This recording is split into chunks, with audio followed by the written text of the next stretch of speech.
And later, that $5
Now it's time to wake up. Kincade Salciunas is on the air.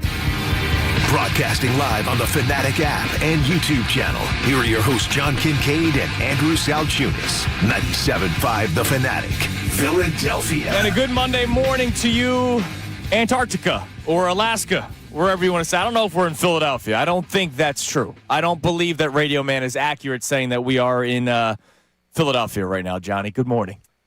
I hope nobody just glances ahead at like the 10-day forecast. Because it's supposed to continue like 5 of the next 7 days. It's unbelievable. It's not ending. Well, it's going to get warm towards the end of the week, and then it's going to come back. Next week looks like a bunch of snow again. Yep. So everybody, we're here with you. If you are joining us at 6 o'clock in the morning on a day where I imagine a lot of people are home for the holidays. I would imagine so. I imagine not many people are on the roads. I think I saw one car from the walk from the hotel that we stayed at here in Bala Kidwood to the studios here at 97.5 The Fanatic. I hope everybody stays off the roads today. I would Works from suggest it. home. The ability to do that these days, go for it. Work from home. There's going to be the online schooling today, I imagine, for some high schools all across the Delaware Valley. It's nuts. And you're against that, by the way, right?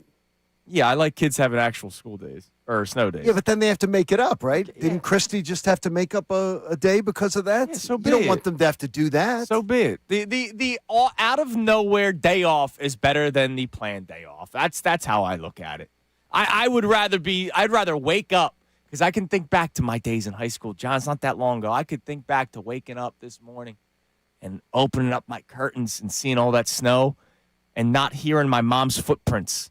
Because my mom walks loud. She's a loud walker. She's a loud walker? Loud walker. My room was across the hallway from hers, and I remember that whenever she would wake me up and I didn't hear her footsteps, I knew I could go back to bed.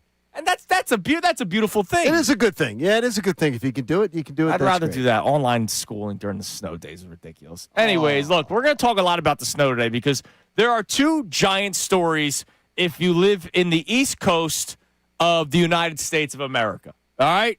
One is the snowstorm that's out there where we just trekked through, 8 inches, you're saying? Yeah, 9 inches of snow? I'm listening to I got the camera on at the house, and the guys are plowing and everything, and they said, Ocho. They put the ruler in and got 8 inches of snow. And they were saying Ocho, so there's Ocho out in Landview, so outside of Westchester. That's one gigantic story if you're somebody that lives on the East Coast in the United States of America. The reason why I'm saying the United States of America Connor Thomas, I got to hear the music because you're the one that's got the jersey on right now. Let me hear it, dude. Oh, hang on. I got to track down Freebird for you. We have the game-winning goal, though, of the Olympics. If you want to hear the call via NBC of the U.S. men's golden moment. Here's McDavid moving in on Jack Hughes, trying to slow him down. Puck ball's up behind the net. And it's Werenski. Now Jack Hughes puts it around the corner. United States with numbers. Watch across it comes. Jack Hughes wins it. The golden goal for the United States. For the first time since the 1980 miracle, the United States takes the gold. And Kenny Albert, once again, golden goal. We've given him a lot of love. The golden goal Now, to he had that win gold. in his holster, which is Yeah, smart. no, of course. No, which is he's smart. He knows what he's going to do there. The golden goal to win gold. One of the greatest things about this weather, John, because we all expected it, right? My wife and I did the little getaway Saturday into Sunday in Princeton, and as we're driving back down 295, because we wanted to be back before 8 o'clock for two reasons. One, we wanted to get back to our son pretty early in case the snow started earlier. Two, we wanted to get back to watch the gold medal game because my parents were the ones that were staying with Coop. So we're driving back, and you're seeing the big neon sign saying, blizzard warning, get home now, stay off the roads, and you're doing everything you can to get back and hunker down. You were able to hunker down yesterday, unless you were, getting to church or whatever on an early Sunday morning.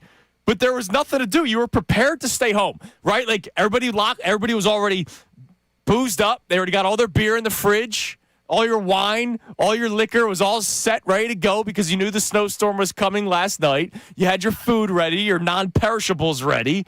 And then you could sit down at 8 o'clock and watch USA Canada, Johnny. It was awesome. It was an awesome day, and thank you to the U.S. hockey team for giving us that moment.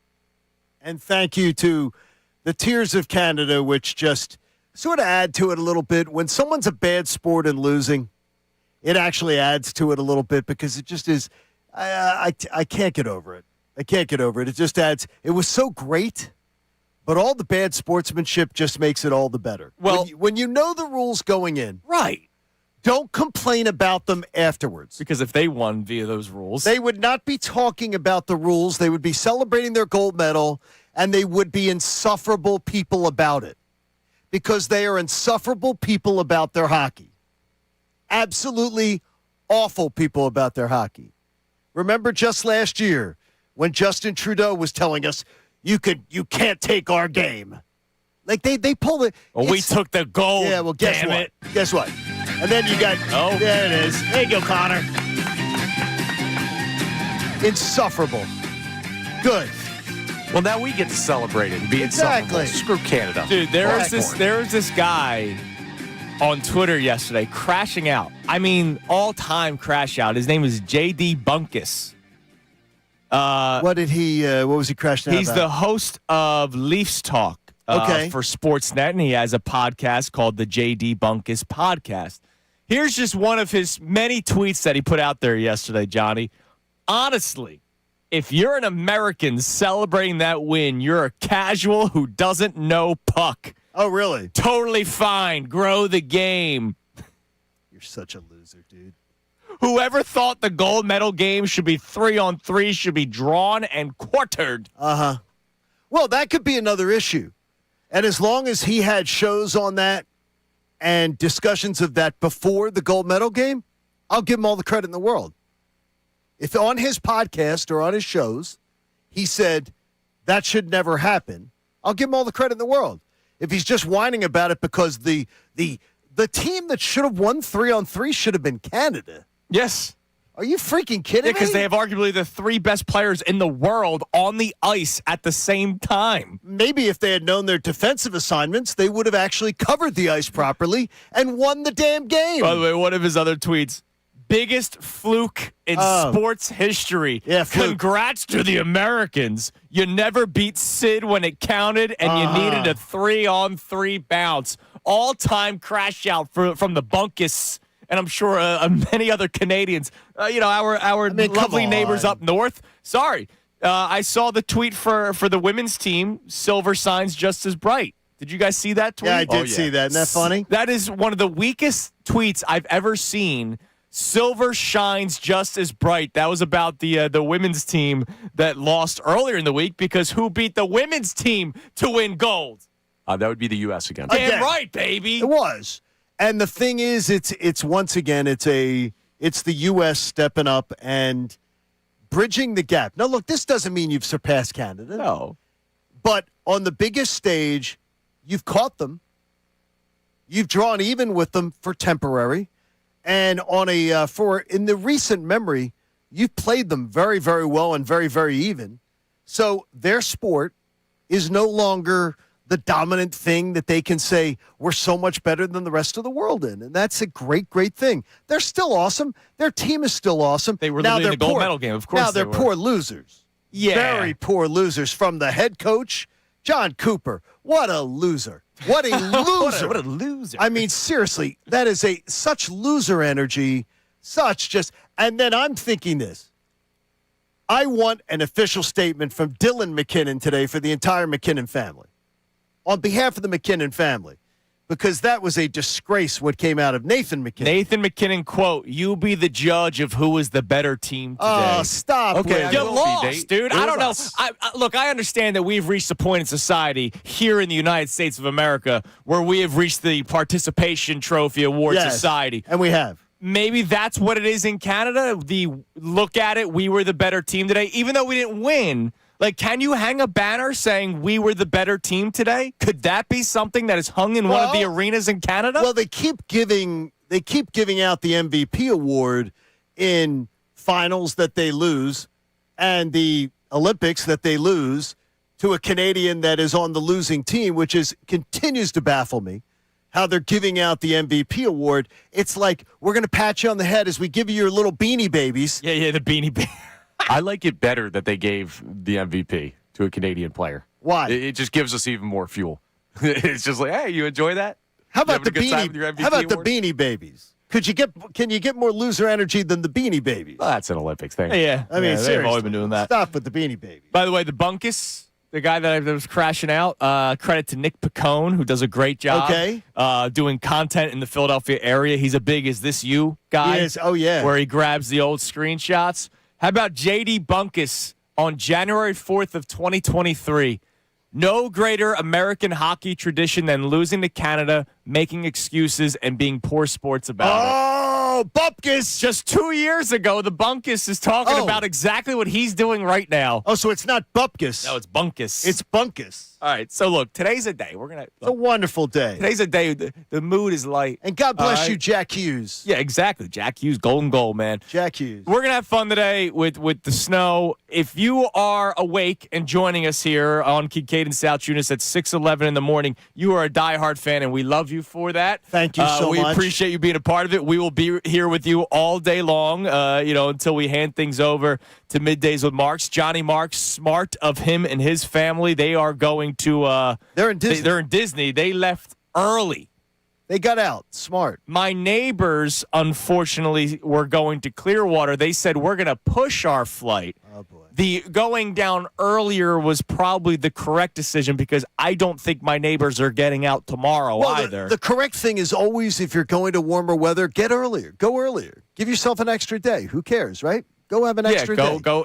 You'd rather have What an was extra day it? than Hey. lose 2 Hey, days. I'm heading to beautiful sunshine on Saturday. Yes, you are. And let's have warm weather the rest of the week. Yeah, hopefully So the I'm looking snow forward- is not hitting Yeah, on Friday it'll be or all Saturday gone. when you're Yes. trying to fly out. Exactly. But we're going to be here with you guys. So here's what we're going to do. Check in with us. What's the snow like in your area?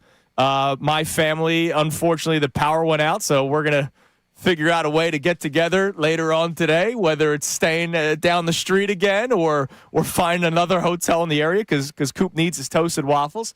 That's what he's very upset about this morning. Not the fact that the lights aren't on, but that the toaster's not working. Really? That's what Coop's upset about this morning. I understand. He likes his toasted waffles at 6 o'clock in the morning.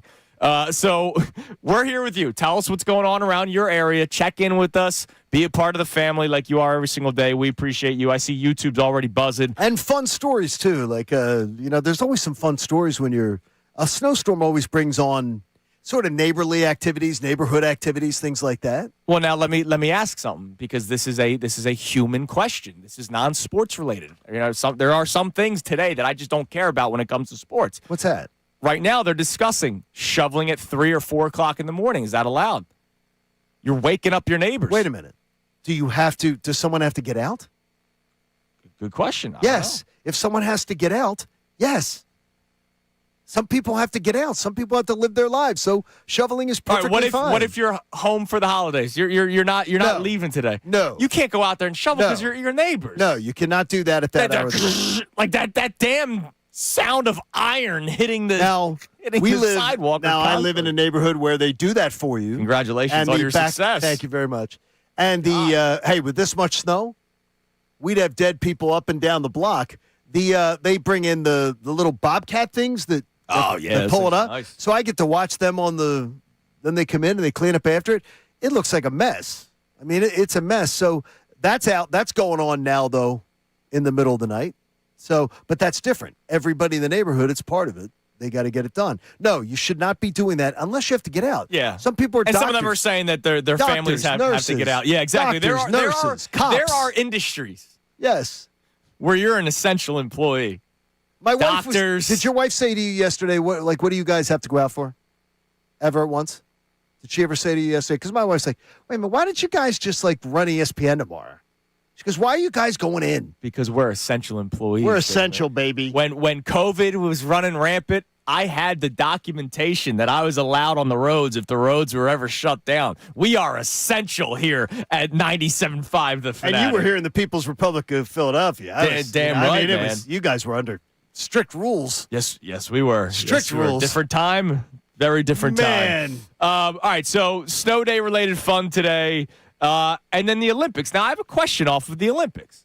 I could be recency bias, but I wonder if I'm on to something.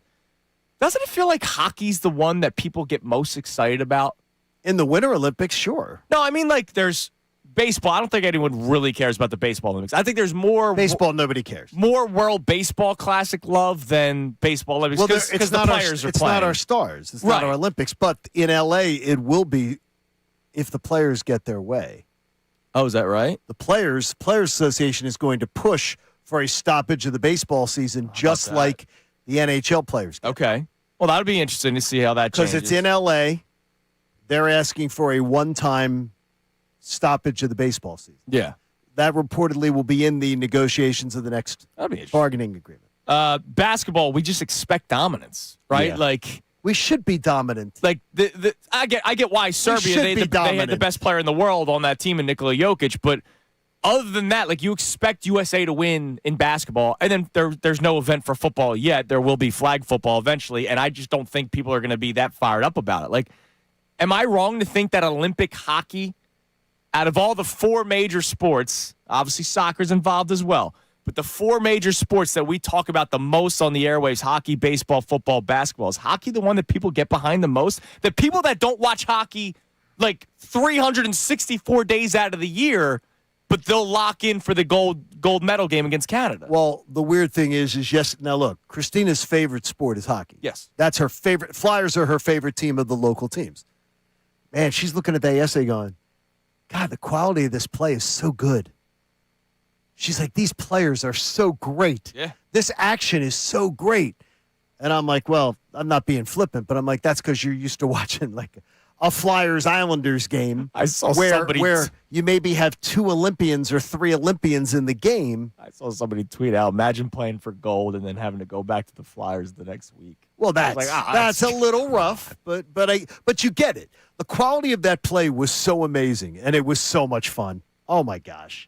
It was so great. It was an electric game. Connor, look at you. Look, I don't think you have a USA basketball jersey. No, I don't. But here's the thing, right? Basketball's our thing. We've dominated. We're supposed to win. Baseball is America's pastime. It's our sport. It's in the nomenclature of how you describe the game. Soccer, we're not competitive enough. And football, it doesn't exist enough on the national scale. But hockey, we are good enough to go toe-to-toe with the other best teams in the world. We have a direct rival that is right next to, bordering our country. So there is that crossover. Like the National Hockey League has so many Canadian teams. That crossover is inevitable. Correct. It's the greatest theater because not only is it the most competitive, but it's one that you can steal from a rival country just directly to your north. Like all of the storylines that lead into what hockey is on the international stage for the United States of America right now is why we care about that so much more than the other base I like sports. how you think, Connor. Some days. Today, really like how you think. Yeah, well, when I have the tight snow goggles on, it keeps my The brain snow intact. goggles right, just man. makes me smile. The minute he walks in with those, I'm like, that really makes me smile. I protect the eyes. Got to. It's nasty. It is nasty outside.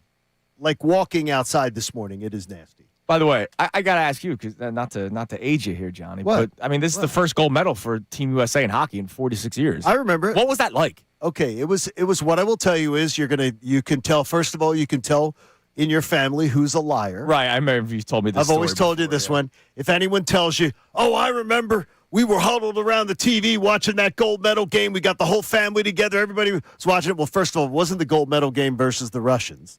It was the semifinal. So it was the semifinal game versus the Russians. And it was not shown live on television. Not shown live.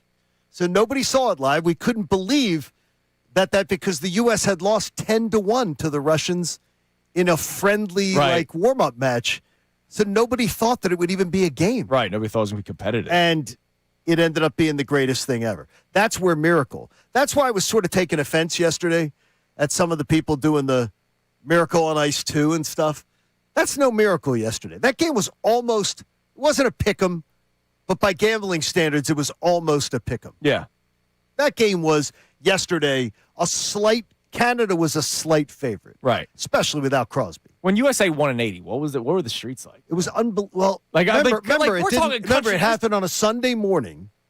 So it happened a Sunday morning, But just this is like country this. pride, much different, right? This is like, our brothers up north where we're no. having a little battle with. That was Cold War. It was huge. It was huge for the whole country, and it was an amazing. Let's just say it was an amazing event because we were coming out of a very, let's just say, turbulent time. Sure. The late 70s was a very turbulent time here. We were getting pushed around a little bit on the world stage. We were getting made fun of, and it was a time of where we were sort of putting our dominance back. But to beat the Russians was just stupid.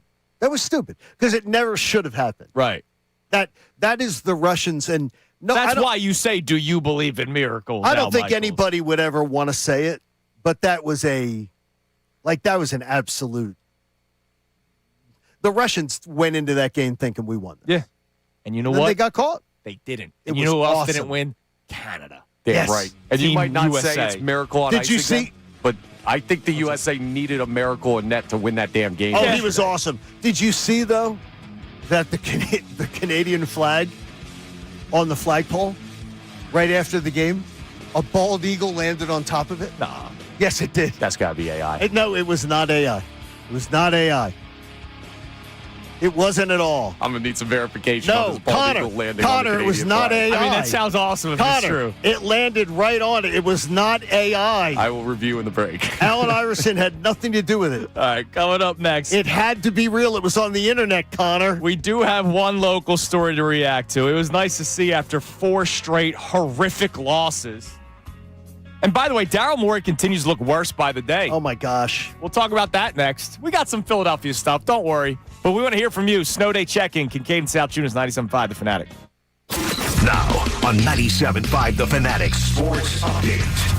U.S. men's golden moment. I'm Connor Thomas, and it was a golden Sunday for the U.S. men's hockey team as they took down Canada 2-1 in overtime in an instant classic gold medal game out at the Winter Olympics. Connor Hellebuck stopped 41 of 42 shots he faced in net, and Jack Hughes had the game-winning goal in overtime. It's the USA men's first gold in hockey in 46 years and happened on the exact anniversary of the Miracle on Ice win over the USSR back in 1980. With that, the Winter Olympics have officially come to a close. The Flyers are back on the ice on Wednesday. The Sixers took down the Timberwolves 135-108 last night, buying 39 points from Tyrese Maxey. Head coach Nick Nurse talked after the game about Maxey stepping up his game. I think it's just an amazing mental adjustment for him to come in and have some tough games and then just really need him to have a great one, and he just does it. He plays like that, and then all of a sudden everybody else else gets lifted too, and that's what great players are supposed to do. Sixers have the night off tonight. They'll play the Pacers tomorrow. And around the rest of the sports scene here in Philadelphia, the Phils played their first 2 spring training games over the weekend. Justin Crawford 2 for 3 in his spring training debut. Kyle Schwarber went yard yesterday. They'll play the Nationals tonight at 6:05. NFL Combine Week, by the way, so we'll keep an eye on news out of Indy. This update's brought to you by Corona. Join Andrew Salciunas this Thursday, February 26th from 6 to 8 at the Green Parrot in Newtown for the Corona Sixers pre-game party. Must be 21. Drink responsibly. I'm Connor Thomas for the home of the Sixers, Flyers, and Union. 97.5 The Fanatic and The Fanatic.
Philadelphia. More of Kincade and Salciunas coming your way now. This hour of Kincade and Salciunas is presented by Bradford White Water Heaters. Bradford White, they're here for the pro. Chris Butari, I hope is the correct way to say your last name on our YouTube chat. This snow needs to go. I agree. I don't know. Somebody on my social media last weekend, Johnny, said all this complaint about the weather, and yet nobody is doing anything about it. I was like, yeah. I don't know what I could do. I can't really build a big bubble over Philadelphia. That's not something that I could do. It's, the thing is look, these winters are few and far between. Absolutely. What? We're talking 30 years. So we got to take it. Well, this has been like 96. I think they sort of 2000. That would be 30 years. Yeah, but no, 2002, I think it was the last time we had this much snow. Much, okay. This much snow, because it just seems like we've had a ton of events. So it's like all over the place. Well, and this is I was thinking about this morning when I was making the trek over, walking over through the muck and the snow that's out there. This is the snowstorm that Connor and I will be talking about 30 years from now. Like because you guys haven't lived through bigger. Yeah, like 96, I was too young. I have photos. There's photos of me in like the Michelin Man outfit in the snow, and my parents took photos. But I don't have like a cognitive memory of that. This is the snowstorm that I will be able to tell Coop about down the road. I can remember 77, 78, I think were the years, grade school. I can remember 93, really big, before I went south. The 93 blizzard I remember big time, and it was St. Patty's Day, and it was also our buddy Bob Cooney's wedding. Oh, yeah, that's right. It was his wedding weekend, and that's when he got married. So it's like you remember these storms. They're apart, but they were big ones. But we had a few years. Now, 77 and 78, if I'm not mistaken, those were 2 years. They may have been 77, 79, but it seems like we had a couple years back to back. Let's hope we're not doing this again next year. Yeah, I don't want that at all. Because it was not fun. I don't want that at all. All right, wherever you're at, let us know. Tell us what the snow situation's like. Be safe. Stay inside. Don't go anywhere. If you don't have to be out, don't be out, please. Tell us what your day's going to be. We're talking about the gold medal game yesterday because it was the perfect excuse to just sit down and watch the game because you knew the snow was coming, right? Like, whether it was going to be overblown or not, you knew the snow was coming. So a lot of people were just hunkered down. You did your race to the grocery store. We had to pick up one thing. We forgot, Johnny, on What did you forget? I had to get cream cheese for my mom and dad because they spent the night watching Coop the other night. Okay, well, what's the cream cheese for? For the bagels. We bagels. Didn't realize we were out of cream cheese. So I had to go to the store to go get cream cheese. I was like, oh, my God, I forgot all about this incoming doom that is this snowstorm. And here I am waiting in line with one freaking thing in my hands and cereal. Two things, because I got cereal for Coop in case the power went out. And ding, ding. Look what happened. Glad we did that. What's your life like yesterday? Today, let us know, 610-632-0975. You can call in, text in. And if your power went out, do not open your refrigerator or freezer. Keep everything closed. Your freezer, by the way, and I had to Google it just in case I was going to give you Pop's advice. If you close your freezer, if you lose power, you're going to be good most likely for 48 to 60 hours. That's good.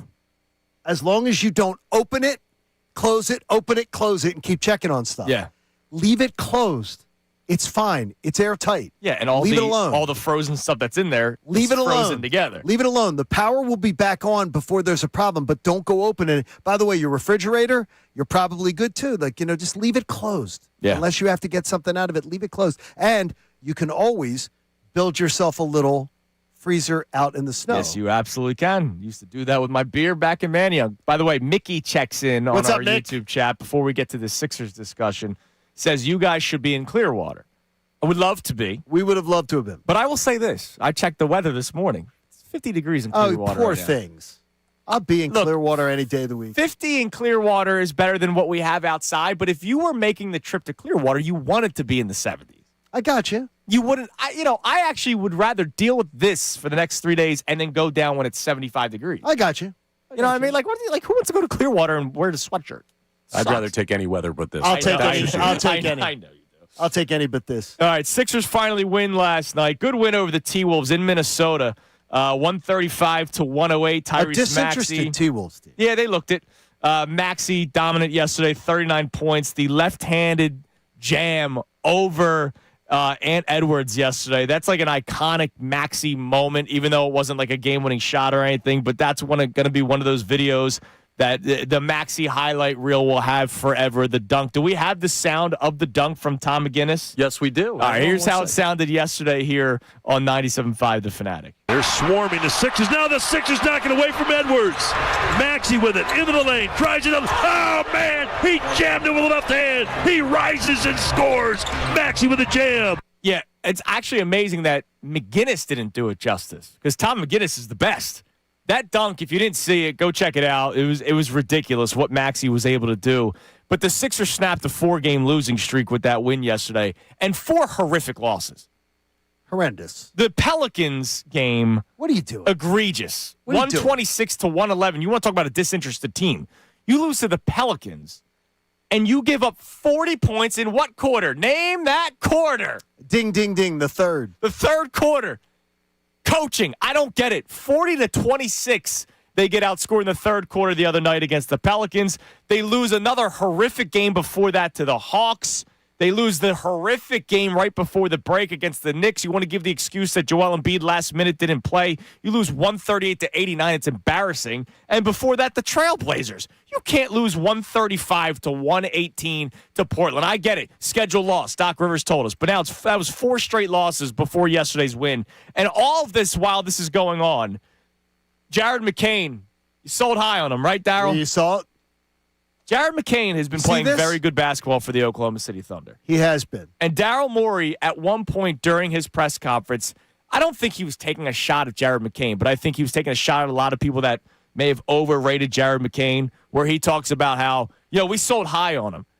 Well, Jared McCain is playing meaningful minutes for the defending NBA champions. Due to injury, he's playing meaningful minutes. Well, and he's playing well. But he is. He's playing well. It's not like he's Eric Gordon due to injury or Kyle Lowry due to injury. No question. He's playing due to injury and playing well in I'm not trying to downplay what he's doing, but he's getting his opportunity due to injury, and he's kicking ass. Yeah.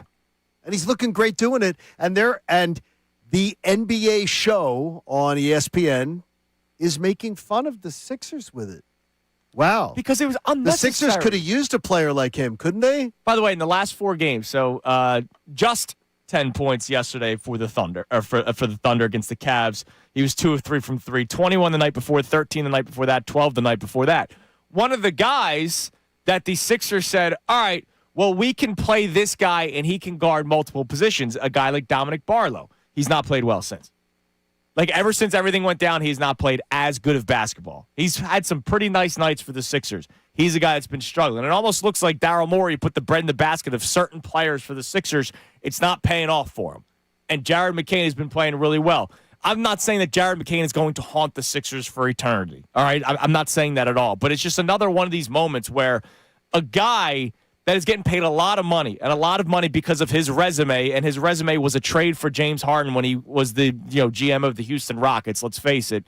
Daryl Morey has made countless decisions where he has really cleaned up messes for the Sixers. Well, but he's also made a lot. Yeah, the that was a Horford big thing, one. I'm always going to thank him for. But he's also made a lot of decisions where you're scratching your head afterward, and this one is clearly not playing out for the Sixers the way that they wanted it to. And you can't sell me on a late first-round pick.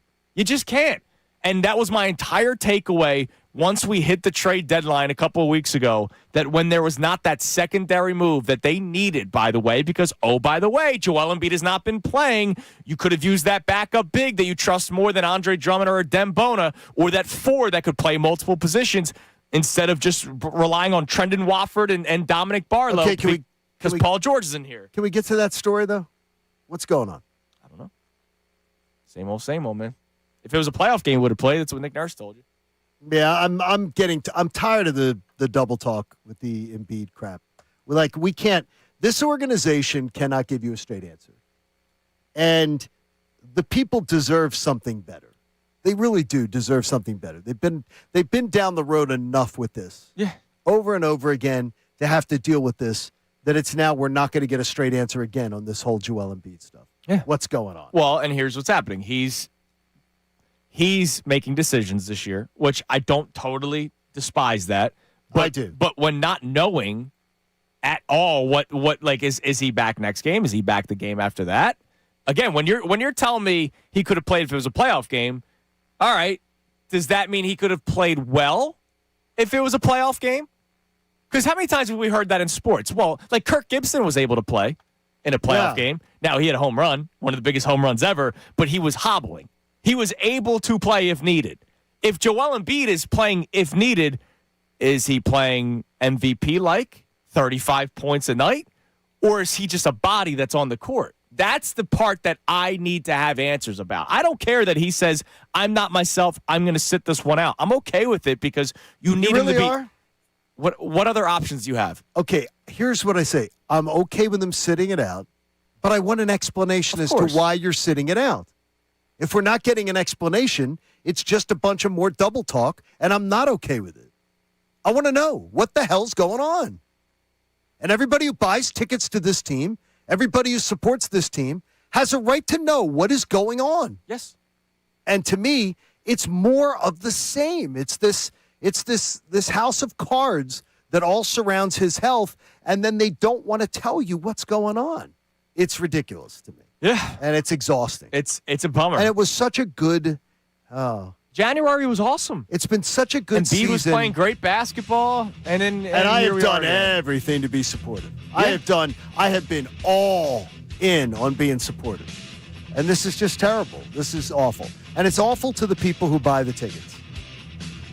It's terrible. The consumers have a right to know what the hell's going on. And they're not getting it.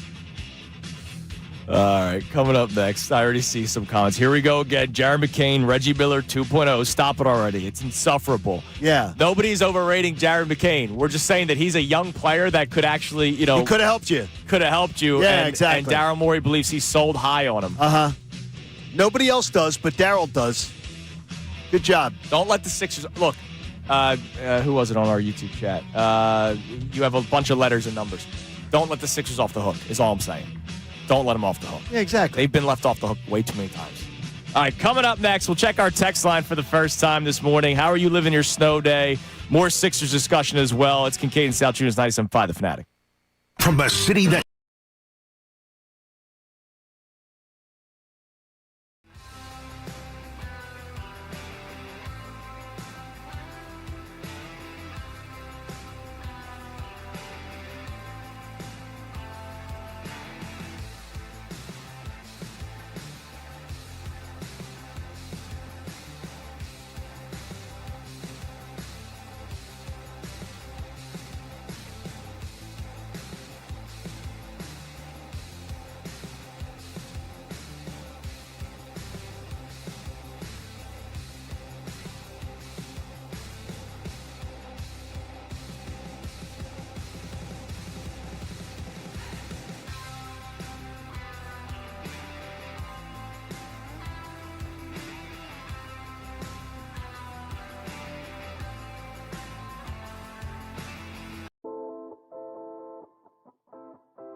97.5 The Fanatic and the Fanatic app. All right, let's hear from you as we are all living through this blizzard together. It is Kincade and Salciunas here on 97.5 The Fanatic. Yes, we are live. Yes, we are local. Yes, we made the walk from the hotel to the studios this morning. Beautiful, beautiful sights of Bala. I followed your path, by the way. You're welcome. You're welcome for starting. Because you led the path. I was up at 3. I woke up at 3 o'clock in the morning. I was like, I'm just gonna go to work. I've been here since like 4:30 this morning. What else was I gonna do? The lady at the front desk goes, I think your partner went already. Yeah. And I said, okay, so I just followed your path. What was I gonna do? There was nothing. Sit in my hotel room? Like, no, like I might as well come to work. All right, before we get back to our text messages, so tell us where you're living, what the snow is like, what's going on around your area. We're all in this together. What are you doing today? What is your plan today? What were your plans yesterday? I know the hotel bar was hopping. Was buzzing yesterday. I think we're now part of the Channel 6 News team. I think actually now Christy Ailetto wanted me on this morning. I said I can't. Yeah, you're a little busy during the morning. Adam Joseph. I can handle a segment if you want to go pop on. Adam Joseph was like, for the show. He's like, look, it's like 6 a.m. I got to be on at 6 a.m. But Adam was like, no. I said, Adam, you handle that. We'll handle the radio side. Everything will be fine. We could swap. Adam Joseph can come in here, do sports. You can go do weather. I'm not sure that Adam could. His son could. I don't think Adam could. I don't think we'd be in good hands with that. All right, it would be good. One more comment on our YouTube. It might be Daryl Morey. Does Daryl Morey have a YouTube account that watches Kincade and Salciunas? I believe he. How about this? We know for a fact that he knows. We know for a fact that he knows stuff we talk about. Yeah, and everything. So the person that I mentioned before the break has a bunch of letters and numbers. The first letter is M. Morey? I don't know. Maybe it is. I don't think so. The person said, here we go again with Jared McCain being Reggie Miller 2.0. Stop it already. We it's never insufferable. said any of those things. Right. So the follow-up response after I stared into the camera, I did the John Kincade. I just don't wear glasses, so I didn't have to pull off the glasses. And I said, don't let the Sixers off the hook, all right, because that happens way too often in this somebody town. obviously does if they're somehow trying to excuse make for this move. The Sixers have not made their draft picks in the McCain trade yet, so stop. They could land a player, so I'm not going to take you guys sitting on your asses seriously until we see who they pick. Well, here's the deal. They're probably going to try to pick somebody that has the same level of talent as Jared McCain. And they're trying to take it with a pick that will be probably 12 to 14 picks less. Yeah, the Houston Rockets draft pick valuable. is going to be probably a bottom 5 pick in the first round. So usually the players drafted in that area are Flyers, Euro guys, right? You're hoping turns into something. Not as valuable as guys like Jared McCain. Or somebody you hope becomes Jared McCain. Yes, exactly. That's all I'm trying to say. Like, I'm not saying Jared McCain is Reggie Miller 2.0. I'm not saying that Jared McCain was going to win the Sixers a championship. I don't think we are going to sit here 20 years from now in a padded room saying, oh, my God, if they didn't trade Jared McCain, all of this would have been differently. But all I'm saying is I'm watching Jared McCain play solid minutes for the defending NBA champions, and he couldn't get on the court with the Sixers. It was unnecessary. It was an unnecessary move. That's all you're saying. This was not a necessary move. They didn't have to do it. Unless they made a follow-up move, which they didn't, Correct. And now we have to wait until the summer. So what I have to be sold on right now from Daryl Morey, who believes they sold high on Jared McCain, what I have to be sold on, and I'm not holding my breath, is what the next move will be, and it's going to be in the summer, right? Not right now. I get no benefit of Jared McCain right now being traded. None. None at all. It's unbelievable. What do we got on the text line? All right, so we have a check-in here from Gina in Southwest Florida who said she was on a plane yesterday morning. One guy was giving live updates of the gold medal game and had it streaming on his phone. Whole plane erupted at the Golden Goal. It was one of my favorite sports moments. Oh, no way. That's cool. That's awesome. So somebody was streaming it, on his phone? Or I wonder if it was on the screen in front of him. Yeah, I'm not sure. What live updates? I mean, there were only 2 goals. That's like... Yeah, but you're saying what happened. Well, There's you still could a say bunch of stuff going on. Games in overtime. Yeah. That's an update. What a save by Hellbuck. Yeah. He's was brave. almost in. He was Kenny Albert. He was actually on the plane doing the actual game. I've seen the photos of the flights where everybody has the same screen on. There was, what was it? There was like a finale of a show that dropped, and like 90% of the flight had the finale. Watching it. And that's cool. Like, imagine being on a plane and everybody's reacting to something. What else you got? All right, so we also have a check-in here. No name on this text, but they say gold shines brighter in the snow and helps lighten up a Monday morning. I shoveled at 3 o'clock for my wife this morning. I love that. 3 o'clock, man. That's a good man. The snow, though, they're saying this is heart attack snow. Yeah, be careful out there. This is the heavy heart attack snow. So really, please be careful. Yeah, don't go too hard. If you have do thy neighbor correctly. Like if you're younger, help the neighbors out a little bit. Or if you're one of the neighbors that has the big snowplow, yes. let them borrow it. I've told you, I have a snowplow. Or just go do it for them. It was left Don't behind ask. by the previous owners. And I immediately, last snowstorm, contacted all my neighbors like, hey, this isn't like, it's mine, but it's like, I didn't buy it. Like, everybody can use this. Just Wow. why not? Why? Kind God. That's good. That's very nice. Well, there's some people that gatekeep it, and I don't know why. You know what would suck? Seeing an ambulance outside your neighbor's house because you didn't want to give your snowplow, your precious that would be bad. snowplow. Like, come on. Love thy neighbor. That's all I'm asking. All right. Sounds like a Sunday service. I like that. It should be. Like, let's. No, take care of people. Take care of people at this point. And you shouldn't have to ask. Just go do it. If you have an elderly neighbor or something, just go do it. Don't knock on their door and say, do you want me to? Just go do it. You see, now the Jared McCain, anti-Jared McCain guy saying, I'll love thy neighbor if they open thy wallet. Hey, come on, man. What's open thy wallet? Pay me and I'll shovel your... Oh, okay. You're going to make an elderly man or woman pay you to shovel their driveway? No, because you know what has happened to this society, John? You know what they're going to do? They're going to cook for me. I've done that before. They're going to cook for you. They're going to bring over stuff. Oh, yeah.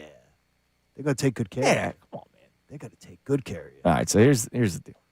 Coming up next, Johnny, we're all going to escape, at least mentally, as we will go to Clearwater, even though it's going to be like 50 degrees in Clearwater today. I'm fine with that. I mean, look. I'll take 50 today. Connor, we're in for 50, right? Dude, I'm in for 30 at this point. We're signing up for 50 right now. Well, you do have 30. There's a foot of snow outside. A foot of snow out there. The Phillies have played 2 spring training games before half the team goes to the World Baseball Classic. Exactly. It's good they're getting that chemistry going. But we were able to see some Phillies in action, and it was a pretty exciting start in the 2 games. Not for everybody, but there are some things to get excited about, and we will talk about what took place so far in the first 2 spring training games and get excited for the Phillies season to come, because I know it's been a rough off season of Phillies talk where it hasn't been filled with happiness, but it was good to see them out there in action and to see one of the young players that you're going to have to ask a lot of this year make a pretty good debut. It is Kincade and Salciunas here on 97.5 The Fanatic. All right, Thursday. How's Newtown do with shoveling? Do we know? They'll do fine. Yeah, they'll do fine. Newtown do a good job with the plows. Plenty of time. Last week I had my Corona event at Kite and Key. I'm glad that was last week and not this Thursday, because parking in the city, I imagine, this week will not be so fun. So good luck to all of you who live in the city or work in the city and don't take public transit to it. This Thursday, I'll be at the Green Parrot in Newtown with my friends from Corona. Be there from 6 to 8, Corona Sixers pregame party, getting you ready for tip-off the right way. The Green Parrot is the place to be. I love it there. I actually used to go there as an intern to help out the Jason Stark show. That's way back, man. Way back. Pat Gallen was the host. Pat Gallen and Jason Stark, and I was the intern that helped out. We've got great drink specials. Corona Family Buckets, 3 for $15. That's awesome. $4.50 Modelo Draft. So grab a cold one. Enjoy the atmosphere. Plus, one lucky fan is walking away with the pair of tickets to an upcoming Sixers home game. That could be you. Don't miss it. This Thursday night, February 26th, 6 to 8 at the Green Parrot in Newtown. It's the Corona Fanatic Sixers pregame party. I'll see you there. Got to be 21 plus. Please drink responsibly. Now on 97.5 The Fanatic Sports Update. The 46-year-old drought is over. I'm Connor Thomas, and it was a golden Sunday for the U.S. men's hockey team as they took down Canada 2-1 in overtime in an instant classic gold medal match. Connor Hellebuck stopped 41 of 42 shots he faced in net. Jack Hughes had the game-winning goal in overtime. It is the USA men's first gold in hockey in 46 years. So it's back in 1980. And, of course, It happened yesterday on the exact anniversary of the Miracle on Ice. And with that, the Winter Olympics have officially come to a close. The Flyers will be back on the ice on Wednesday. The Sixers took down the Timberwolves 135-108 last night behind 39 points from Tyrese Maxey and one hell of a dunk. They're swarming the Sixers. Now the Sixers knocking away from Edwards. Maxey with it into the lane. Tries it up. Oh, man. He jammed it with a left hand. He rises and scores. Maxey with a jam.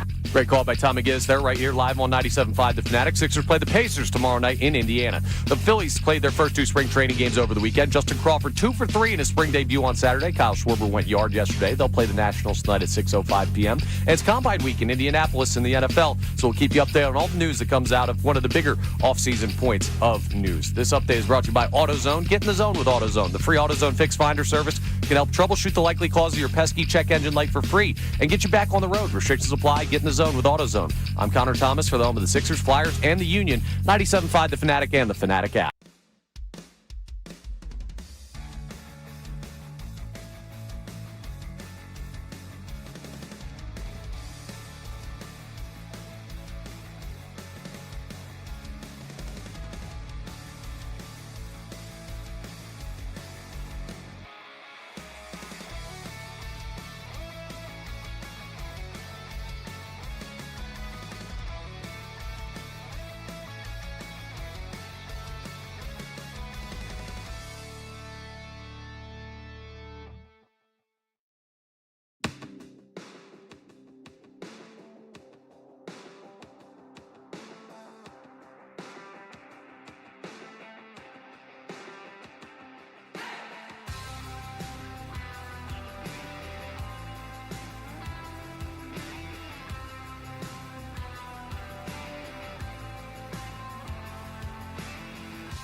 As that weather, or that song is a warm weather song. It is a warm weather song. Does that make you feel better, or does it make you feel worse? Better. Takes your mind to a place, right? Yeah, until you look outside. Or until all I have to do is look across to Connor with the damn ski goggles on his head. See, that makes me laugh every time I see Connor. Yeah, but that doesn't make me feel warm. It makes me feel like, oh, crap, there's a foot of snow outside. Makes me laugh. I think Connor brings a level of childish charm. I like snow. I just don't like cold. It's a tough conflict to have in life, but we are where we are. You hate cold. I hate the snow. So you like snow? Like snow, hate cold. I hate everything about the snow. See, now I do not. Like, I really enjoy snow, but not the hassle of the snow. Well, that's why I don't like the snow, because with the beauty, like my wife, she loves the way it looks. And then the second it impacts her life slightly negatively, she complains about it. I go, you want this. You're the one that says, oh, my God, it's going to snow tomorrow. And then it snows, and then everybody is miserable. Unless you can work from home, right? Obviously, that has changed things. That's changed for a lot of people. And I remember years ago, Johnny, I went on this rant about how much I hate snow, and then this woman actually reached out to me, and she was like, you shouldn't be so nasty to snow because my husband makes a lot of money plowing. Like, okay. And I'm like, well, I remember I told you that he makes money. Remember we had the on post-show headlines, one of our post-show headline guys said he made enough money through the last storm. He has made enough money plowing this winter to pay for 2 shore house summers. That's nuts. So this summer, congratulations to you. This summer and next summer. How much is he making tonight? A ton. I guarantee he's out there again. And he said he worked 36 hours with like 2 naps. Yeah, they're getting paid by the hour. With like 2 naps. So, I mean, good for these people that are out there hustling, too. Doesn't mean I have to like it. Yeah, I hate understand. the snow. But you got that hustle, Gene. I love you, man. I love you, and I love the people you're taking care of. Good hustle. I'm thinking of our man Dawood. I haven't seen him on the YouTube chat yet. Dawood is What's up, Dawood? He's a postal man. He is, man. You know, postal service never stops, right? Now, wait a minute. We'll say this. And I told Dawood this the day. Is my dad was a postal man when they didn't have the trucks. Well, he's a walker, though. Well, he had to walk it. Nowadays, some of these guys have the trucks. Dawood does not have the Dawood's a truck. walker. Dawood's That's what a I was walker. proud of it. I was proud of that with Dawood because my be dad had careful to out there. lug that around Drexel Hill on his back. Much different. Some of these guys have these nice, they get these nice trucks. Yeah. By the way, a lot of people talking about how Ocean County got slammed. We got to have my dad call in later. Yeah, Because check they in with live them. in Brigantine. He sent me a photo before the snow had even started in this area Okay. of it piling up already. So you know that they got absolutely got destroyed. So Yeah, we'll they're in check in bad with shape. Papa Salciunas later on. I'm today. sure they're in bad shape. All right, let's go to Clearwater, at least mentally. Phillies have played 2 spring training games so far, Johnny. Everybody losing their minds yet? About what? Oh, they lost. Oh. I gosh. did actually There see. are people who care about this I stuff. did see a tweet after the first game Saturday, people saying, look, Phillies continued where they left off. They can't score runs. Not wrong. They got shut out by the Blue Jays. But the good sign was Justin Crawford. His first at bat, by the way, he's making the club. Yeah. Why is he wearing number 80? I hate it. Give the guy a freaking jersey number. No, 80. earn it. No, he's already your center fielder. He is already listed as your center fielder to start Let's the not do season. He's got to rock the number 80 in Clearwater. Yeah, Rite let's of not do passage. that stuff. Let's not do the Harry Hardon stuff. This isn't a. It's not a. Yeah, we it's don't not, have to do this. It's not high school tryouts. I Let's got not do Otto this Kemp stuff. wearing the number 4, and Justin Correct. Crawford's wearing the number 80. And And don't tell me Otto Kemp's going to be playing more of a pivotal role than Justin Crawford this year. Otto Kemp wearing Lenny Dykstra's number. It's It's incredible. just a number. 80 sucks. Crawford, his first at bat. So much for just hitting ground balls. Rips one to the left center field gap and a nice little stand-up double. to Did you start see his what career. was happening though before the at bat? I did not know. Charlie Manuel talking to him about. I love that. Charlie's standing there talking about bat position and grip, and he was messing with him with his grip. I wonder and if he was saying to him, Castellanos would have listened to him. It's just a. I like it. By the way, he made a nice diving play for the San Diego Padres at Certainly first did. base. certainly did. But it was good to see By Crawford. the way, he said he's humble.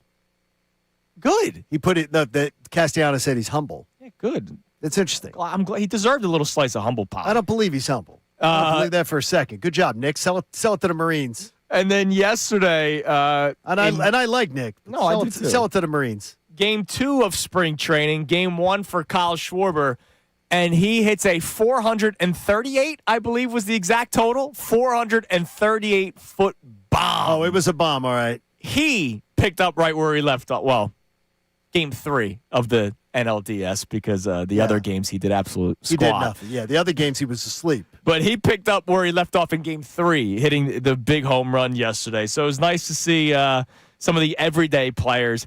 They're really going to give this Brian De La Cruz a shot, aren't they? Why not?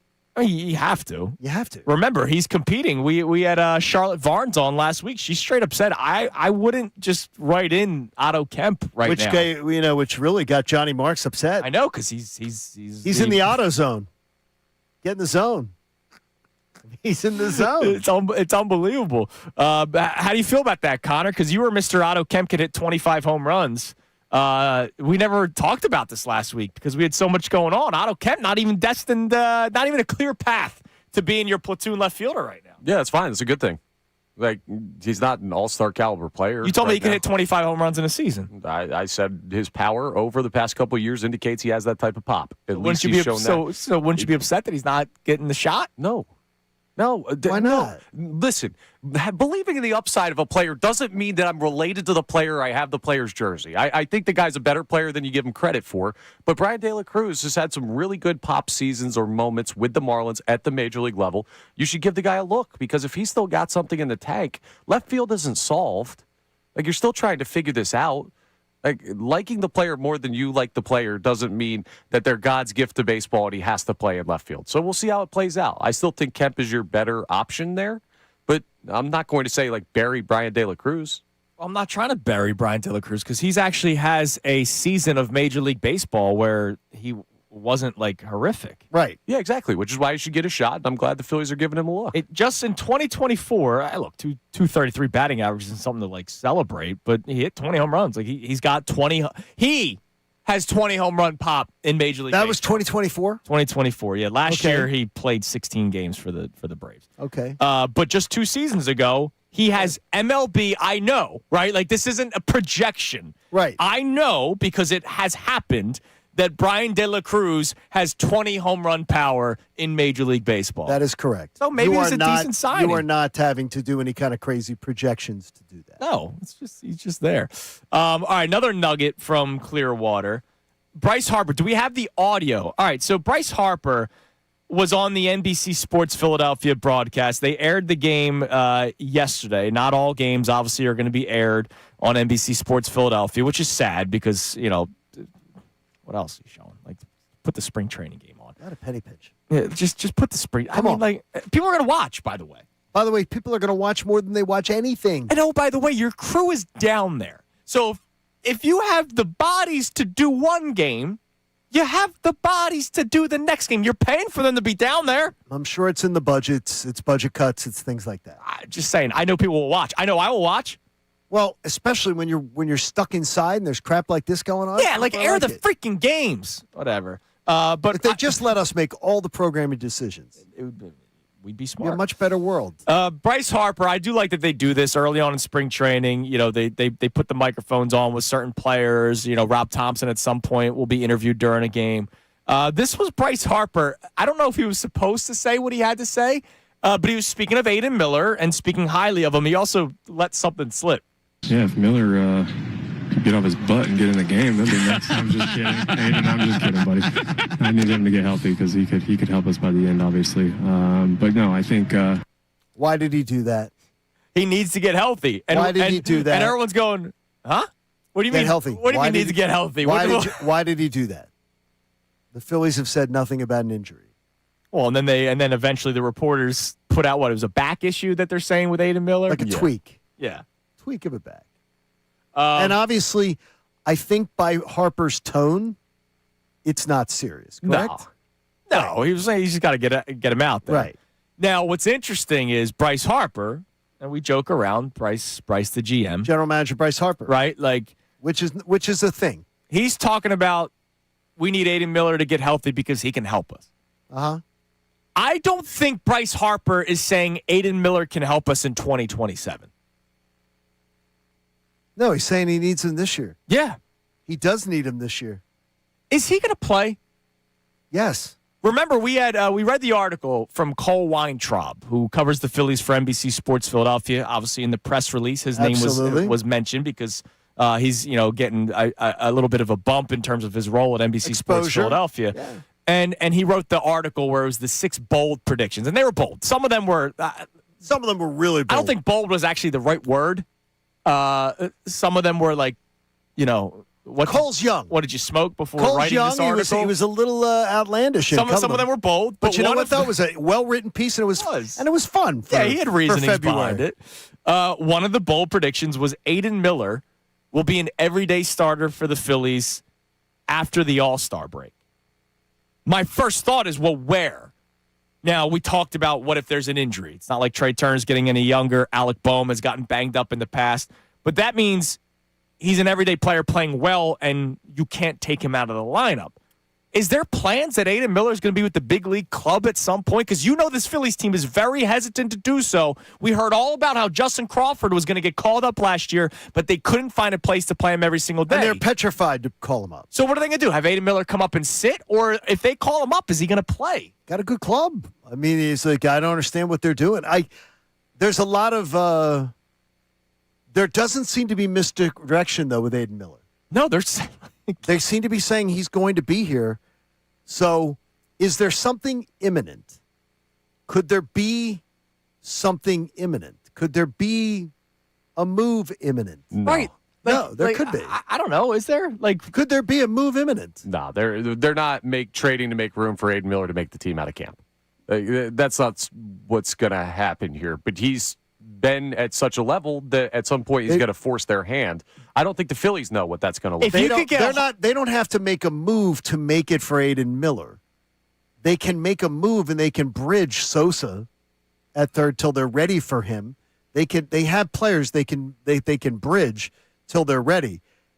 I believe this is telling us that they have nibbles on Bohm. Well, and so I was going to ask, what if a third baseman on Bohm? What if a third baseman gets hurt somewhere, right, in Major League Baseball? One of the other 30 teams in Major League Baseball. What if Alec Bohm is available, who they have actively tried trading the last 2 years? Yeah, right? Absolutely. We don't have to lie to ourselves. Oh, by the way, this is his contract year. Correct. So which makes him very desirable. Makes him desirable. I don't think there's a world where the Phillies are signing him. Like, I don't think Alec Bohm, after this season, if he does finish 162 games in the playoffs with the Phillies, I don't think he's coming back. No. Right? Like, if I'm Alec Bohm, I don't know if I want to come back unless you're paying me more than any other team. And, oh, by the way, the Phillies might do that because they did that with JT Realmuto already. I don't think Alec Bohm is a Philly after the 2026 season comes to an end.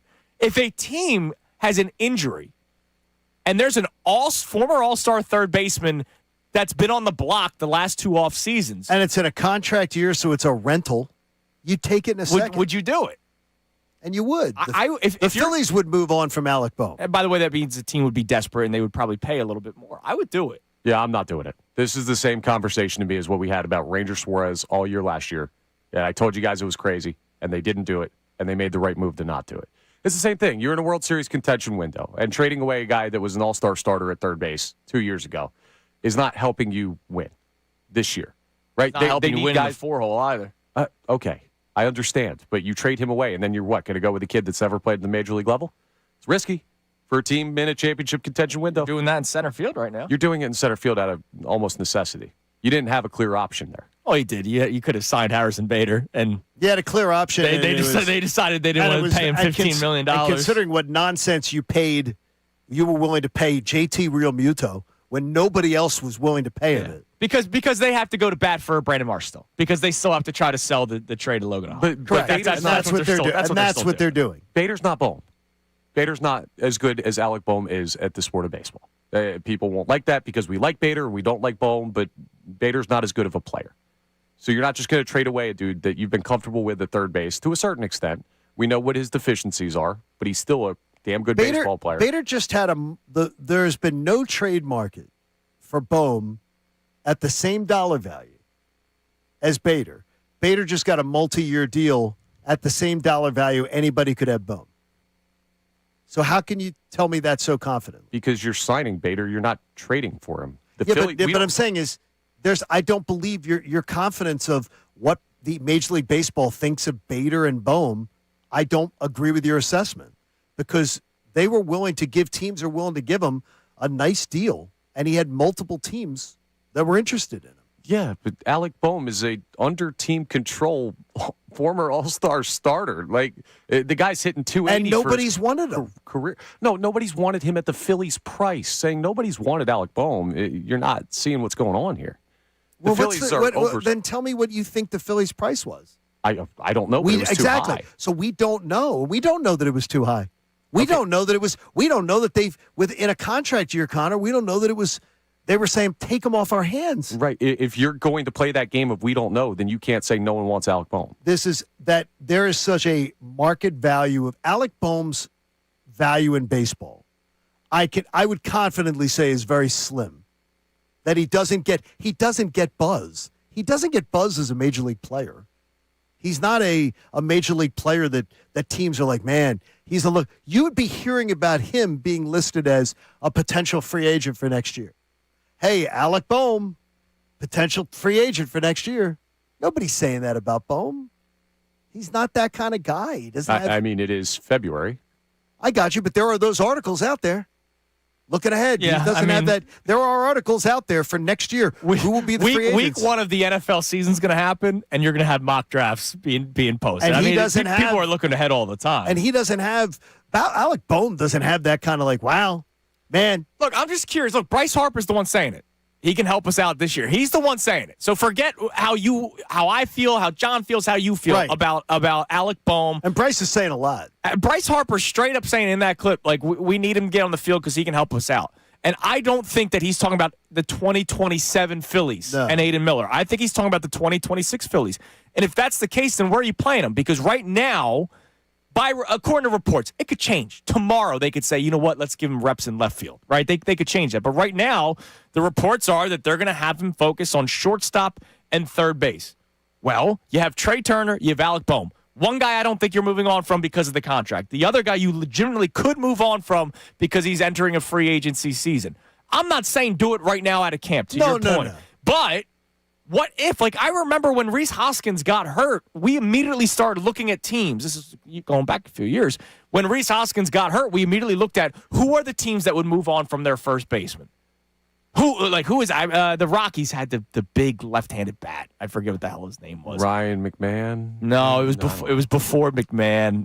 But anyways, but everybody was talking about him. And part of the story was try to survive with what you have because you don't want to pay too much because of the injury. And then Darren Ruff played and was horrific. But listen to the team you just brought up. You just brought up the Colorado Rockies because they had a player.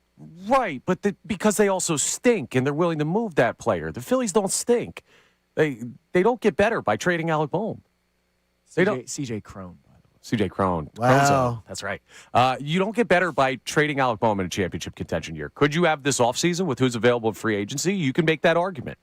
But I don't think they're still shopping him with a month till opening they day. might not be shopping, but would you hang up the phone? Alec Boehm is not hang up the phone. I can promise you, the Phillies would never hang up the phone if somebody wanted Alec Boehm. No, I'm not. They have been actively trying to get rid of him. Yeah, I'm not saying hang up the phone. I'm just saying, to me, the Aiden Miller stuff is just this kid's really good, and we're going to have to find somewhere for him to play, and he can help us. And that's it. So where are you going to play him? Because they're already only, as of now, again, it could change, working him at shortstop and third base.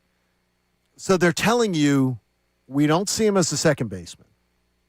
And we have a shortstop here, a guy who is doing the I only want to play short routine. Mm-hmm. So there's really only one spot, unless you're going to try to move him to the outfield, which they're not. They're already talking about it. Yeah, they're saying he's not. A future piece of their infield. Right, so they're not. Where else would you play him? Again, this is Bryce Harper saying he can help us out this year. I don't know what that means. I don't think he's also talking about the Reading Phils or the Lehigh Valley Iron Pigs. No. I don't think Bryce Harper has much stock in Lehigh. No, he does not. No, but here's the thing, right? This is mid-season last year when the Phillies have a bunch of great starters, and we're like, what's their rotation going to be in the postseason?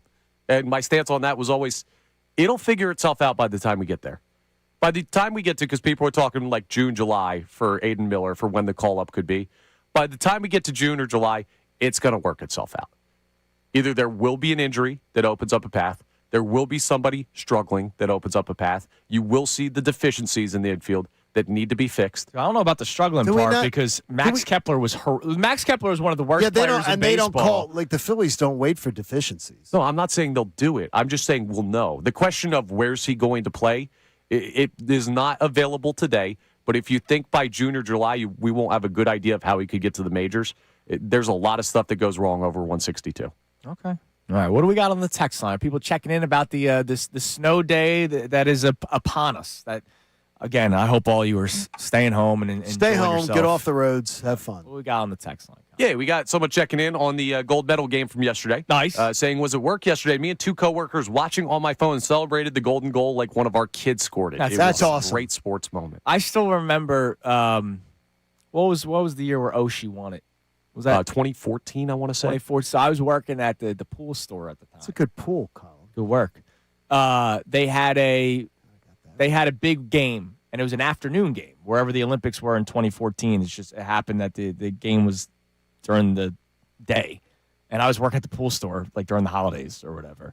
And we were listening on one of the hot tubs because the hot tub had the built-in radio. You were listening on the hot tub? Well, the hot tub had a built-in radio. And so I was able to... Honestly, I probably put on the Fanatic for all I know because we were probably airing the game.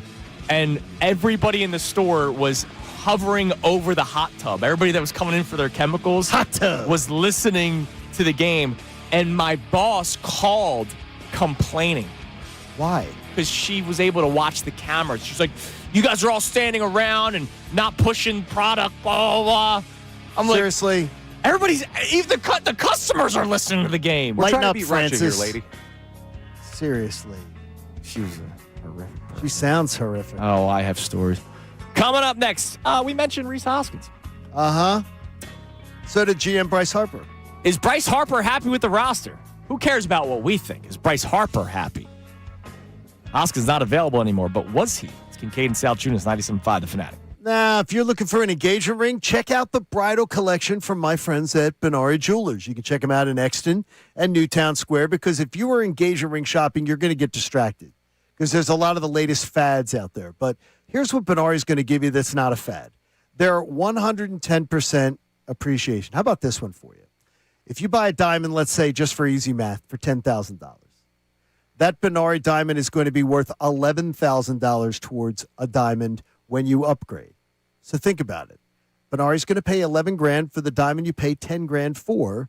So they're going to show you that they always have faith in what they sell you. That's peace of mind. That's a company that believes in the products and honors their customers. Because what does Benari Jewelers want to do in Exton and Newtown Square?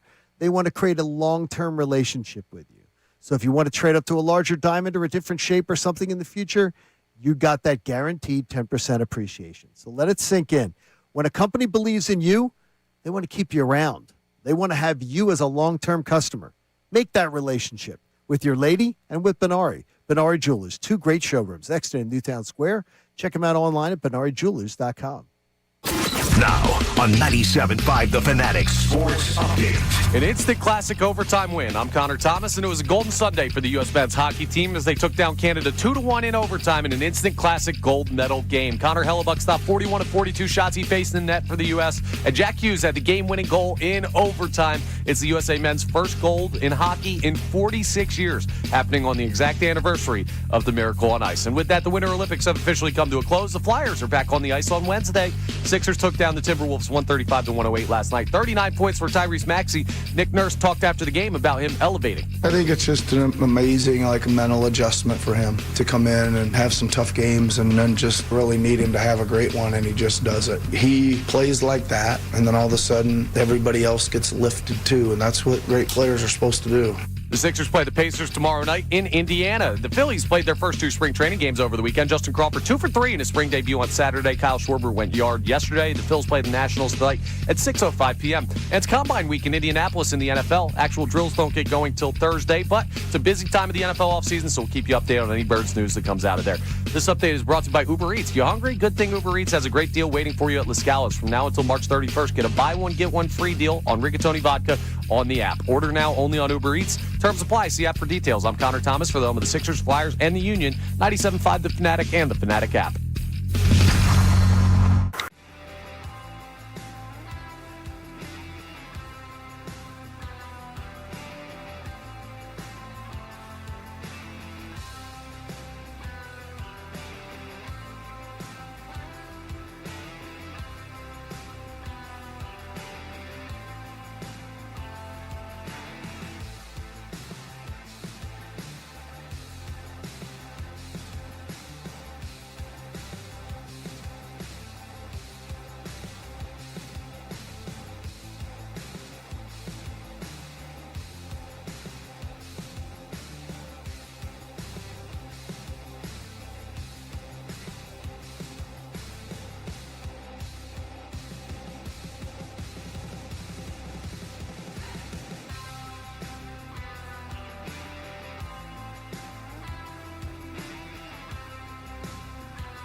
7 a.m. hour is brought to you by the BetParks online casino and sportsbook app. Live bet sports on the BetParks app. Play all your favorite casino games. There's always another way to win on the BetParks online casino and sportsbook. Got to be 21 in Pennsylvania, Jersey, or Maryland. Gambling problem? Call 1-800-GAMBLER. All right, 7:30 on this Monday morning in Alaska. As the snow continues to fall outside, at least in Bala Cynwyd. I just got texted by Mama Salciunas.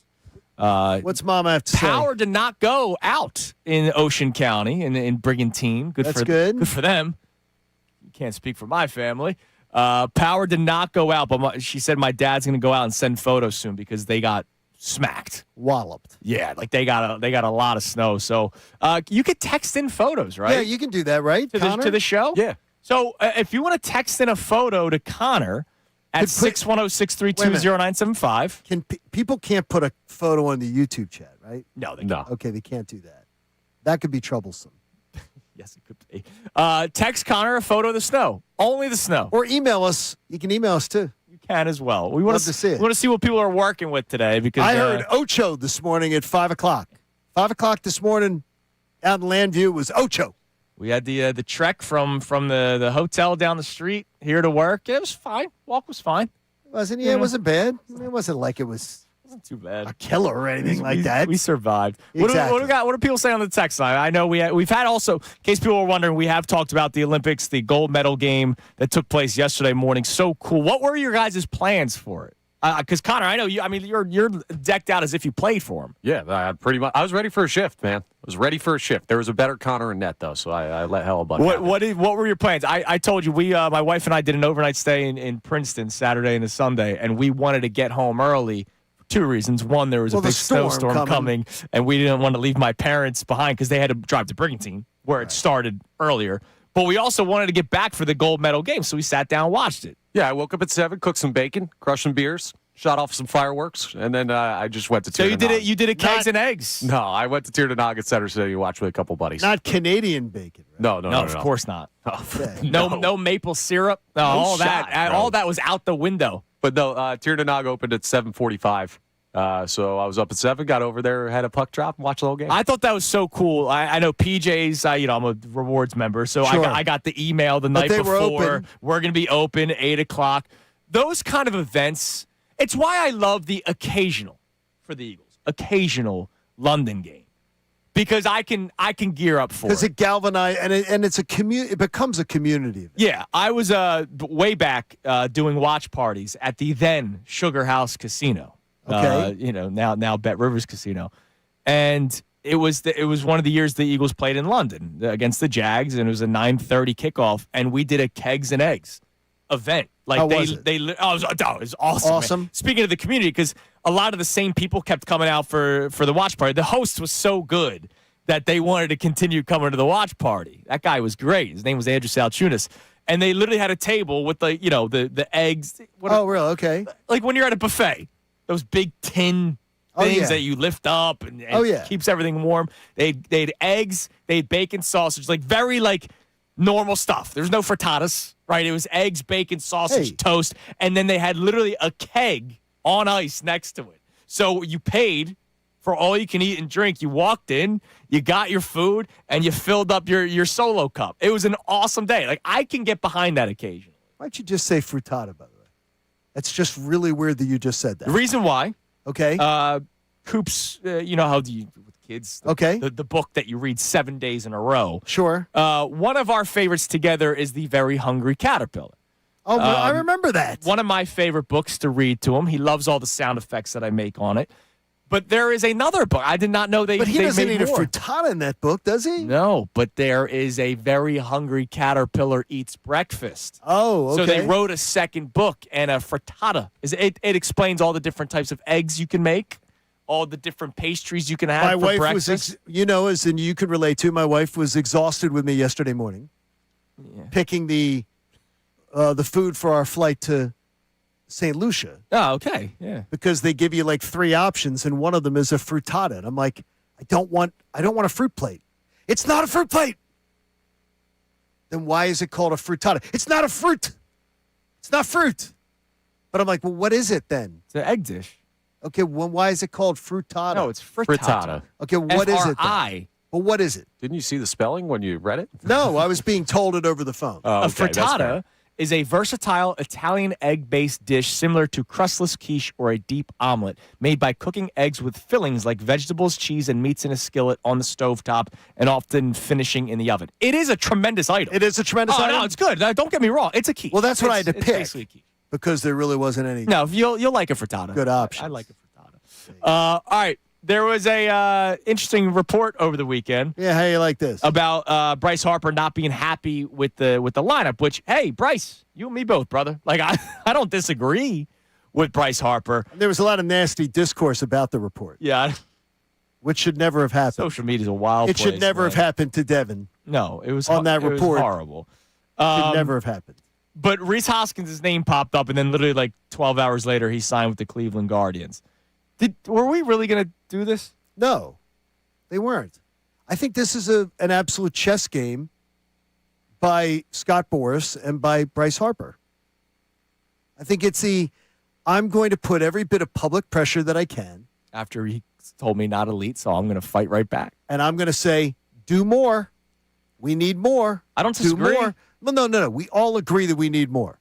But the only person in town that would be dumb enough to advocate for bringing Reese Hoskins onto this roster is Bryce Harper trying to make a dumb point. Well, he's It's a dumb advocating for him because he's available, right? Exactly, but not it's a like dumb he can't say publicly, let's trade, or through reports, let's trade for a player. But nobody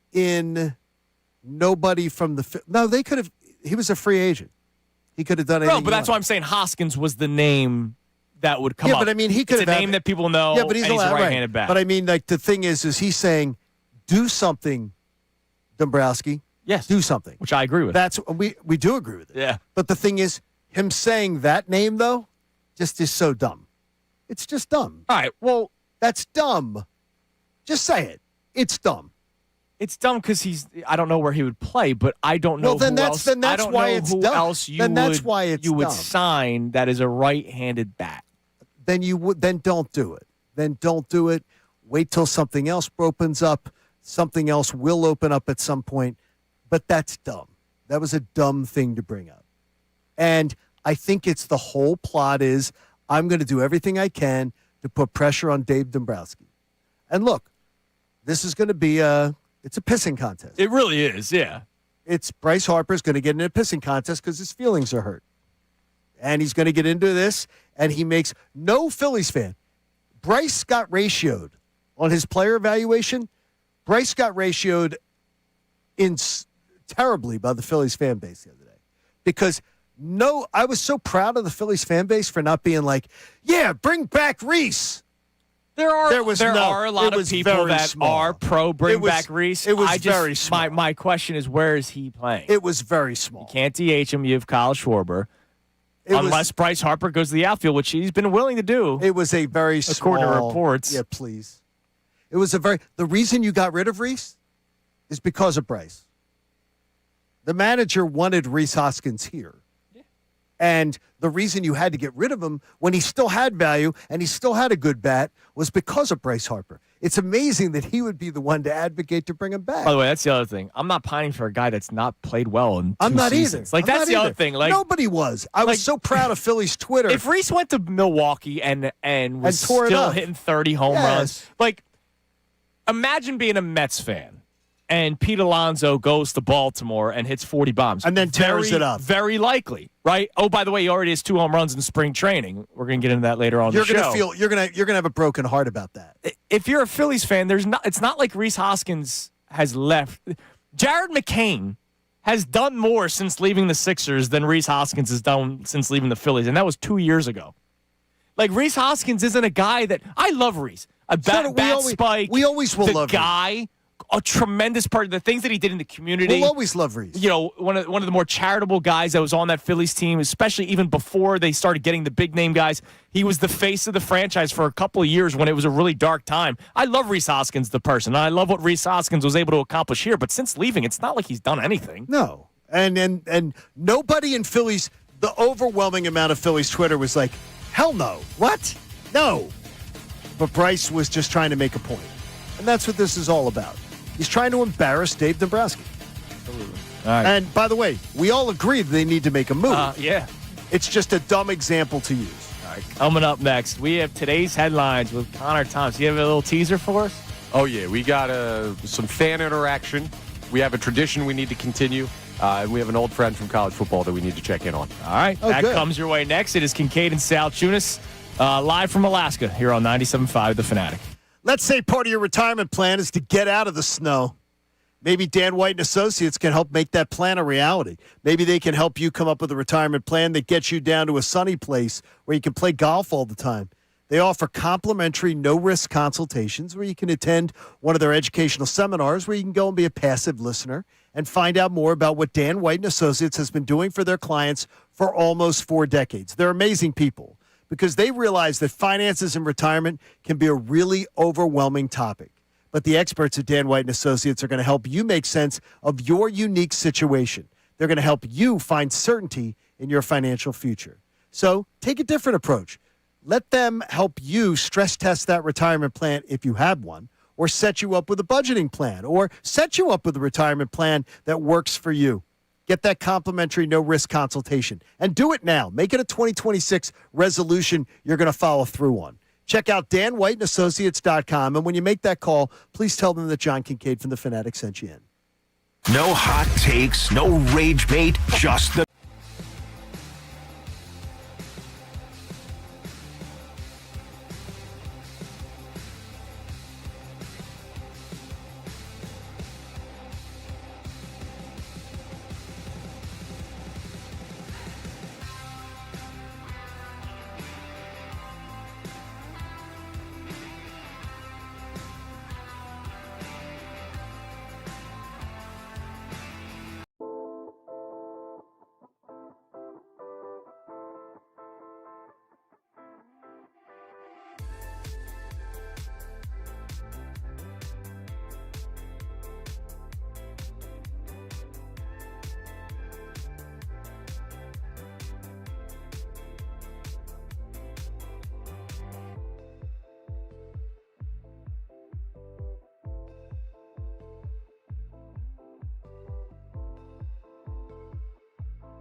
Fanatic. All right, it's 7:46 here on Kincade and Salciunas, 97.5 The Fanatic. The day after the snowstorm. Snow continuing. I have heard from my father. He just sent me photos from Brigantine. Their deck is the snow is from the ground. They have a little bit of a raised deck. The snow is up to the deck, and then, of course, on the deck as well. They're still expecting another 4 to 5 inches. I'm showing you a live County. picture of the back patio. Yeah, dude. It's up halfway, the walls up there big time. So, but we're at least slowing down. Brigantine's still expecting another 4 to 5 inches today. That's incredible. It hasn't stopped. It is just continuously snowed. I woke up a couple times. I did sleep like a baby, but I woke up at 1 o'clock in the morning. But you're up at 3. Well, yeah, you know That's me. crazy. Sleeping Yeah, like a I know baby you. for me is, did I sleep? Right, exactly. I don't think that qualifies as sleeping like a baby. Well, actually, it does because babies don't sleep That's well. fair, actually. You're right. Me sleeping like a baby is, did I fall asleep at some point, and did I get REM sleep? And, did I hit that path? That's a lower bar than the Phil's outfield. It's a very low bar. Me and Brandon Marsh. So I woke up and I looked outside the window at 1 o'clock in the morning, and I'm like, it is still coming down. It never was stopped. relentless. What time did you guys come up from the lobby? I went upstairs to FaceTime my wife. We ate dinner via FaceTime. I was in bed at 8:30, so I went up probably around 8:20. Yeah, I went up at you fell 7:30, asleep? I think. What? Oh, I was up till 11. Oh, no. I went up. Oh. I went up from the lobby. You said what time to go up from the lobby. You I were went up around boozing. 8:30. Boozing hard. You fell asleep that quick. Said a nice little. I had Tangerine tonic. Had a little glass of wine. Ricky Bowe had a glass of wine. I'm like, I'm gonna have a glass of wine with Ricky Bowe. He's a class act, man. I had my own. Very classy. Yeah, you and Ray. I was very comfortable. You and Ray. Oh, yeah, me and Ray also, we shared a Presidente. Well, we didn't share it. He brought a 30 pack of Presidente. So in honor of Nick Castellanos, Incredible. me and Ray Dunn threw down a Presidente yesterday. All right, it's time now for today's headlines with Connor Thomas. Today's headlines with the Connor Thomas. You know what? Kind of a violation to do Presidentes when the United States of America won gold in hockey. You're damn right it's a That's violation. what I say. It's a violation. Also, today's headlines is brought to you by Lundy Law. For over 70 years, Lundy Law has been fighting for injured people. So, if you need them today, like maybe you're a little bit butthurt about your national team losing to the USA. The Dunkus? And What was his name? You can go ahead and reach out to Lundy Law, your injury lawyers. Visit LundyLaw.com. That's LundyLaw.com. J.D. Bunkus. Yeah, sorry, Bunkus. J.D. Bunkus, man, was crashing out online yesterday. Man, he's having a bad day. He's getting ratioed terribly. Now, we played this earlier, but when the whole country wins, it's something that needs to be revisited multiple times. And we also have a tradition on this show. We did it after the USA took down Sweden in to go to the semis, and we did it after Tradition unlike any other. After the women won. You know what? The USA Through the going Masters. to overtime against Canada. Canada's such a great skating side. 3-on-3 should be an advantage for them up there. And I think this motivational speech might have made the things work for the USA in that overtime period. This is unbelievable. You guys are playing like this is some throwaway game up in Rochester. Who we playing? Jack Hughes, Canada. Yeah, you're damn right. Canada. In the Olympics. And then he went on to score the game-winning goal in overtime. We played it earlier, but we'll play it one more time in case you weren't up at 6 a.m. with us. Here's McDavid moving in on Jack Hughes. Tries to slow him down. Puck marks up behind the net. And it's Werenski. Now Jack Hughes puts it around the puck. United States with numbers. Watch across it comes. Jack Hughes wins it. The golden goal for the United States. For the first time since the 1980 miracle, the United States takes the gold. Kenny Albert, man. I really hope Kenny Albert gets a lot of love this week. We talked he will. We talked about it last week. He gets overlooked in football because he's on the C or D team, so he's always partnered with people you don't like. I remember it was Kenny and Jonathan Vilma. Jonathan Vilma is horrible. Yeah, he's bad. He's horrific. I don't know if is he still on the. I don't even know. Eagles have played so many primetime games and games of the week that I don't remember the C and D teams on Fox. But Kenny Albert is really Kenny freaking does such good. a nice job, and what a great moment for him. And Jack Hughes, ad week, boys. Ad week is projected. If you haven't seen this, what did the gold medal winning goal mean for Jack Hughes? Oh man, what do you think money wise? They projected it off of other gold medalists. What do you think it means for him? 2.5 mil. Just a guess. Dude, Way more? Price is right. You're way under. I was going to say something around 30 mil. It's probably going to end in the course of his lifetime. You can probably expect it to be worth between $30 and $40 million. Connor, Ding, ding, ding. $30 and $40 million. Shows how much I know about money. Between between ads that he will get, long-term sponsorships, he can probably count on $5 to $6 million in his lifetime on speaking engagements, appearance fees. Well, because he'll be That's the face of USA Hockey too, Right, right? the Like, teeth of USA Hockey. It's unbelievable. but they'll like you said, like they're going to have him paraded around town for many, many years. Yeah, it's a beautiful thing, and we'll remember that forever. That's awesome. Sixers fans, if you are upset with the way the team has been playing lately, obviously not last night because they had a nice win, there is an argument that maybe you should be doing more to make this work, all right? Because what we saw in Kentucky State over the weekend, a fan coming off the stands, like out of the bleachers in a Division II basketball game between Kentucky State and Morehouse, trying to contest a breakaway layup. Dude just comes out of nowhere and just tries to swat a dude on the breakaway from the stands and then turns What and runs was this? out of I the want to gym. see this video. It's Kentucky State versus Morehouse State. If you look it up, it has been posted a little bit. Barstool has it, and it's been circulating a little. The guy still made the layup, the free breakaway player. And then everyone kind of stops and like, what in the world's going on? But Sixers fans, you want to do this. Get out and contest. I wouldn't put that out there too much. No, don't run on the court. I'm kidding. Especially because what was it, Isaiah Thomas with the Frosty? Softy. He said, "I just wanted a Frosty." No, obviously this is in jest, but it's funny to see this dude just run out of the corner. And That's one of the all-time random Sixers moments. Isaiah Thomas going into the stands to confront a fan because the fan cursed him out because he made a free throw. And they didn't. This was before Brickin' for Chicken. This was Right. the Frosty freeze The out. Frosty freeze out. And Isaiah Thomas walks into the crowd to confront this guy, and the guy goes, "I'm sorry, man. I just wanted my Frosty." There wasn't much to cheer for back then. And by the way, it would have been worth it to do something nice for the fans. Was it a tight game? Probably not. Exactly. I imagine not. Exactly. Probably not. But What yeah, else? good effort out I of would there. have looked to the fans and gone, So Boban did that. I would have. When Boban played for the Rockets, I bet you'd get fined, though. If you did it as a player, you'd get fined. I talked about this on the air. With the gambling and everything, you'd get fined. So this was at post-Sixers Boban, right? You know, when he was still just a show for other teams, and they trot him out there and the crowd goes nuts.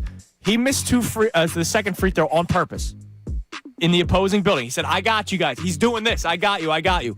He misses the free throw. If you look at it, there was like 5 minutes left of the game. They were only down like 9 or 10 or up. See, that's 9 or not 10. good. Like and again, to your free point, chicken. the gambling thing. Right, and you can't do that nowadays, I wouldn't think. He threw away a point. Boban Marjanovic, who's like an 80% free throw shooter, threw away a point for Brickin' for whatever in that stadium. Yeah, but he's Boban. Let him do it. We'll round out with this because we got to check in on an old college football friend. There's some behind-the-scenes footage that is coming out of James Franklin at Virginia Tech trying to get everybody fired up. And he has an interesting message on what you can expect. Quick one here. James Franklin that you knew at Penn State, this ain't the same James Franklin. Really? Well, what's changed? Yeah, what made you change? That's my question. That's what I'd like to know. What's different here, James? What changed, James? What made you change? Because let's face it, he was successful. Quotes, right? They didn't No, he win. was They didn't win the successful. big thing, but he was a success. His tenure at Penn State, he can go to sleep at night saying, "I had a successful tenure. I just didn't win the big game." He had a What else is new? successful tenure. He was not a stiff at Penn State. What changed? And it's not like he was at Penn State for 5 minutes. He was at Penn State for how many years? At least 10? He was a great recruiter. It didn't translate a lot to him being able to close the deal. But like, what's gonna like Chip Kelly? He didn't change. But let's say Chip Kelly, after he got fired by the Eagles, had a change of mind and heart because he spent 3 years in a place and was fired because he was a D. Well, Like, what is James Franklin changing? He was at Penn State for a decade. The answer is not a damn thing. Yeah, probably not. All right. Connor with the Connor. By the way, one of our listeners, Richard, is a ad executive, and he says that's brilliant. Connor nailing the $30 million might be the highlight of his morning working from home. There you go. If Connor ever finds himself available, maybe he has a job in the ad business. Man, I'm a little busy. Because you with nailed bad the sports 30 takes. to 40 million is the range, and you nailed 30 million? Yeah, well, it Andrew is. gave me the low side already. gave so you- I Wait a did minute. get a But little he said assist. 2.5. You said 30. We'll be interviewing as a team. Get your tuxedo. All That's right. amazing. Coming up next, updated snowfall. I just saw a tweet from Adam Joseph. Oh, no. A town I never heard of. Port Charles? And some of the other totals that some towns across the Pennsylvania area have Genoa received. City? No. Also, we talked about last week how excited we are for just a new look offense. So is Saquon Barkley. Hear that next. Kincade Salciunas, 97.5 The Fanatic. Now on 97.5 The Fanatic Sports Update. U.S. on top of the hockey world. I'm Connor Thomas, and it was a golden Sunday for the U.S. men's hockey teams. They took down Canada 2-1 in overtime. An instant classic gold medal game. Connor Hellebuck stopped 41 of 42 shots he faced. He was incredible in between the pipes. And Jack Hughes had the game-winning goal in overtime. It's the USA men's first gold in hockey in 46 years. And happened on the exact anniversary of the Miracle on Ice game. With that, the Winter Olympics have officially come to a close. Flyers are back in action on Wednesday. Sixers took down the Timberwolves 135-108 last night. Nice win for them. Needed it, snapping a 4-game losing streak. 39 points from Tyrese Maxey, and also had a big-time slam. They're swarming the Sixers. Now the Sixers knocking away from Edwards. Maxey with it into the lane. Tries it up. Oh, man. He jammed it with a left hand. He rises and scores. Maxey with a jam. Great call by Tom McGinnis right here on 97.5 The Fanatic. Sixers will play the Pacers tomorrow night in Indiana. The Phillies played their first 2 spring training games over the weekend. Justin Crawford 2 for 3 in his spring debut on Saturday. Phillies play the Nationals tonight at 6:05. And it's Combine Week in Indianapolis in the NFL. The actual drills don't start till Thursday, but this is when all the teams get together. So a movement point in the offseason. We'll keep you updated on any news out of there. This update's brought to you by Mattress Firm. Mattress Firm's President's Day sale is here. Score unbeatable deals and get matched with the perfect bed. They make sleep easy at Mattress Firm. I'm Connor Thomas for the home of the Sixers, Flyers, and the Union, 97.5 The Fanatic and The Fanatic.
The Fanatic.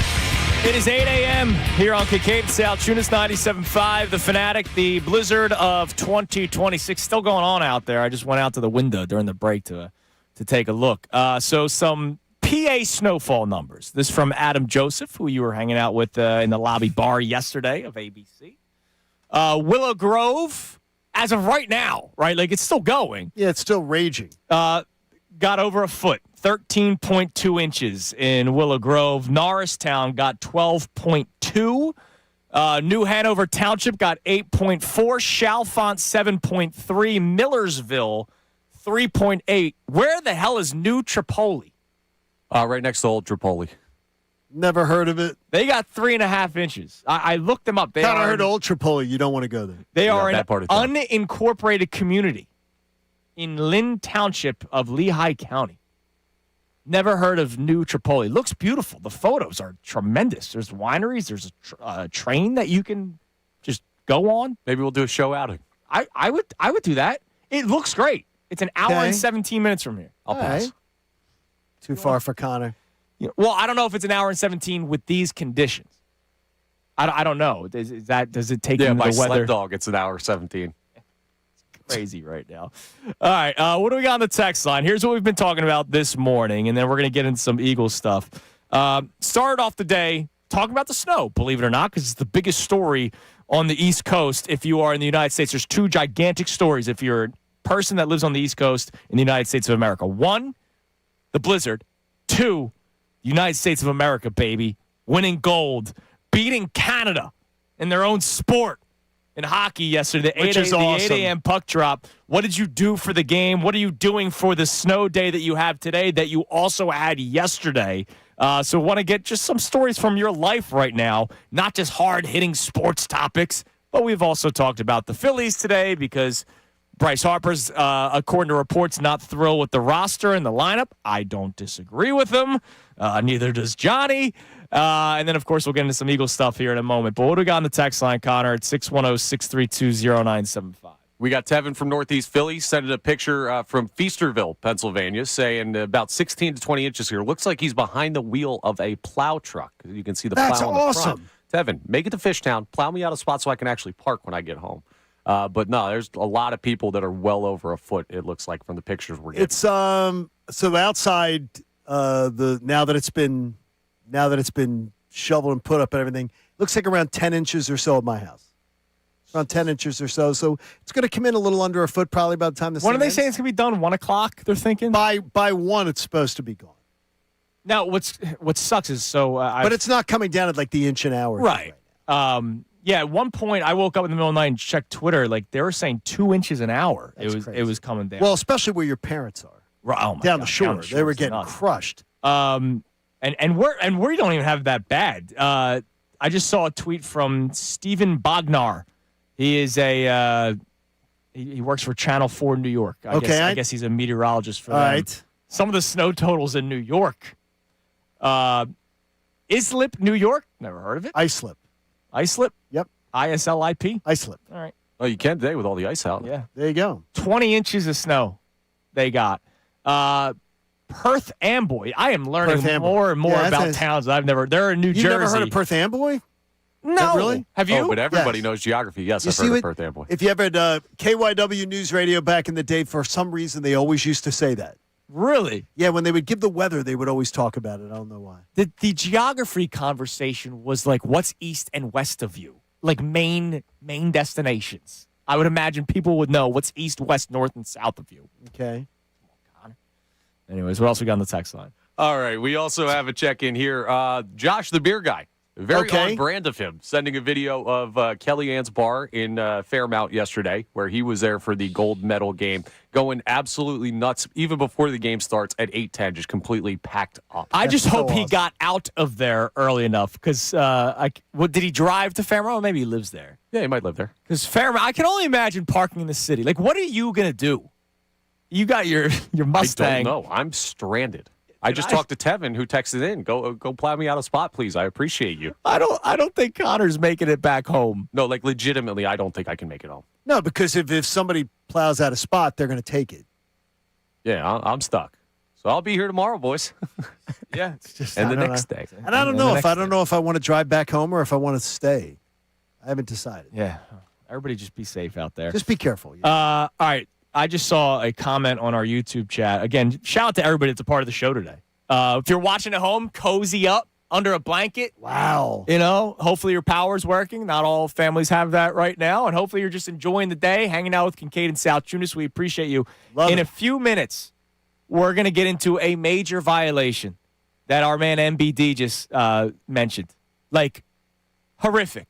We'll get to it coming up a little bit, but let's talk some Eagles because, you know, it's sports talk radio. Saquon Barkley. Where was this? Where was it on? Tom Pelissero. Tom Pelissero. All right, because all I saw was But the it was stolen by the aggregators, and Yeah.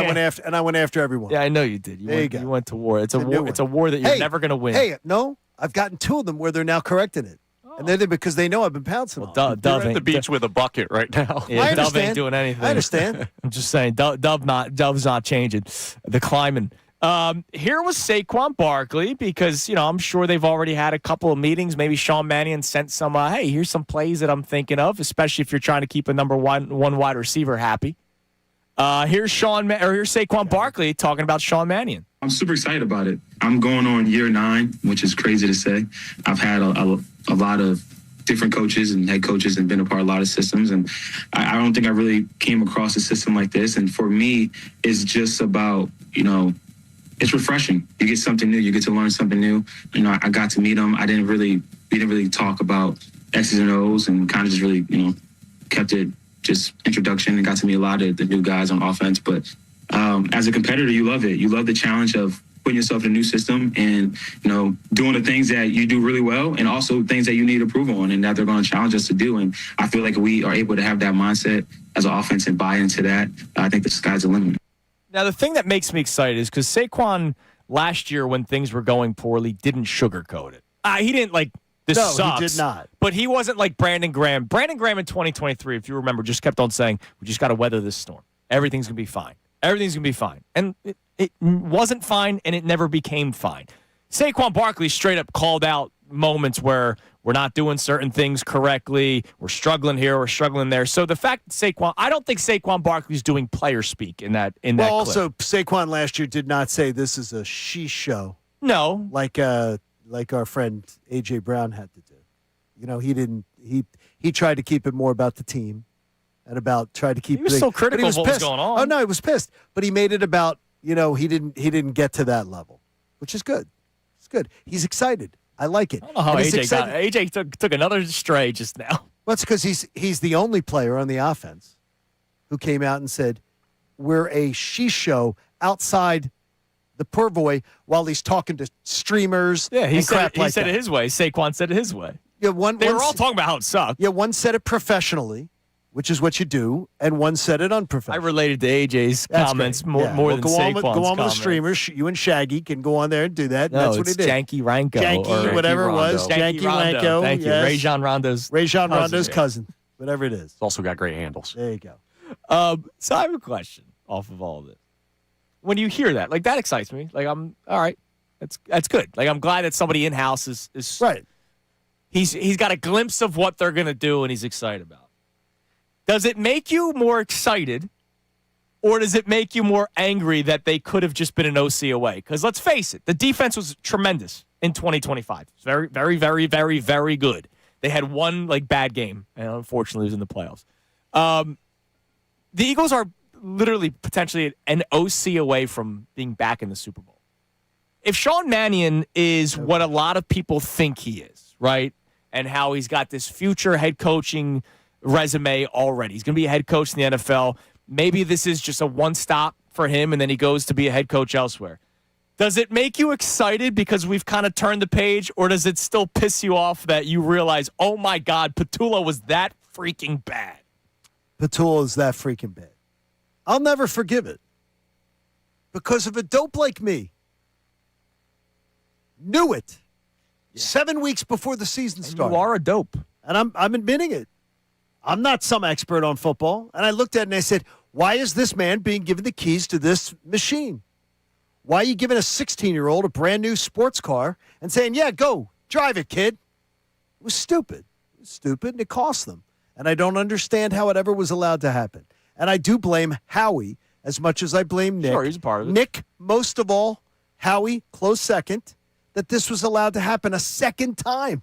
It's ridiculous that it ever happened. Connor, are you more excited looking forward, or does it piss you off looking back? Because I'm back and forth. Like, I turned the page like a week ago, but I also think about how the Seahawks took their time, did an outside hire. They didn't just promote their best friend from within, which is exactly what Nick Sirianni did.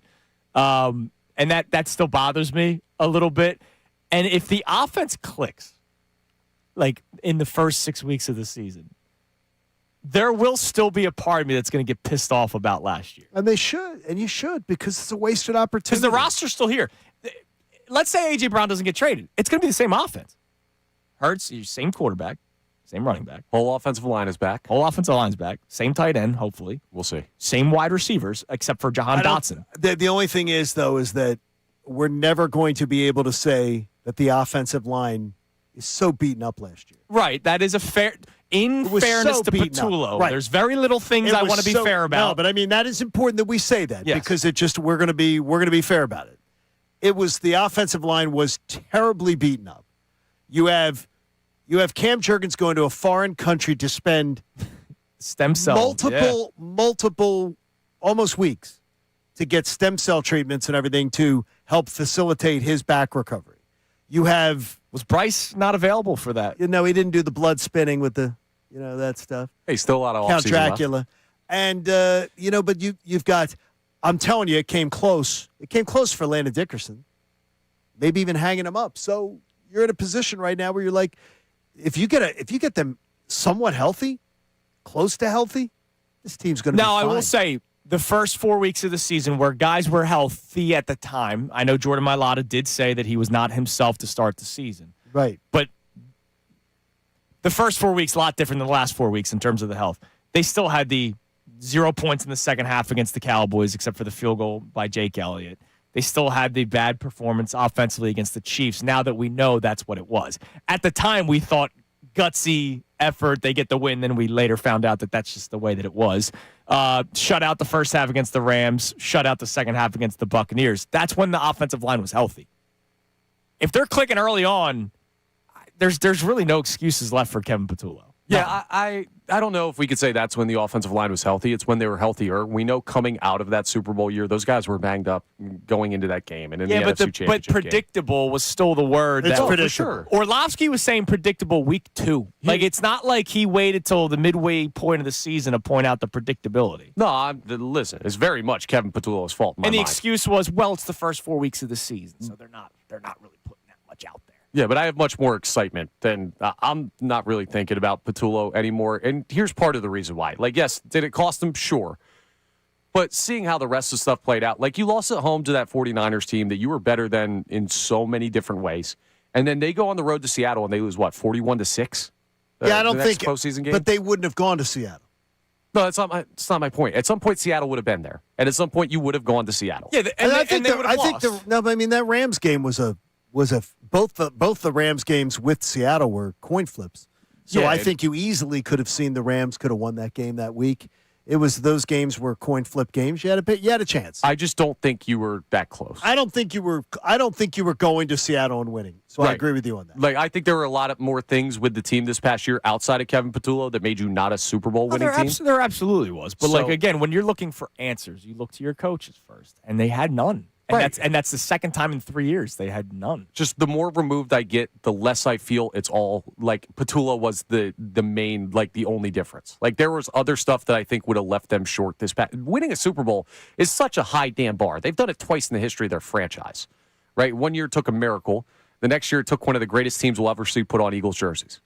It's a tough thing to do, and I'm excited looking forward. I'm not so much looking back and saying, wow, if Sean Mannion was here this last year, well, they win the Super Bowl. I can't make that jump. If Mannion comes in here, though, it is going to just and does a really good job. It's just going to reinforce the stupidity of the non-interview process that they went through. And the people who covered for them by saying, well, what'd you want them to do? It was after the Super Bowl, and who was out there? Who'd you want them to hire? Nobody knew Sean Mannion. The day the Eagles said they were going to interview Sean Mannion, all I knew him as a Pac-12 quarterback. Yeah. That had been a backup quarterback in the NFL. I didn't even know. I couldn't even remember what teams he backed up. But I didn't know he was even working on a staff.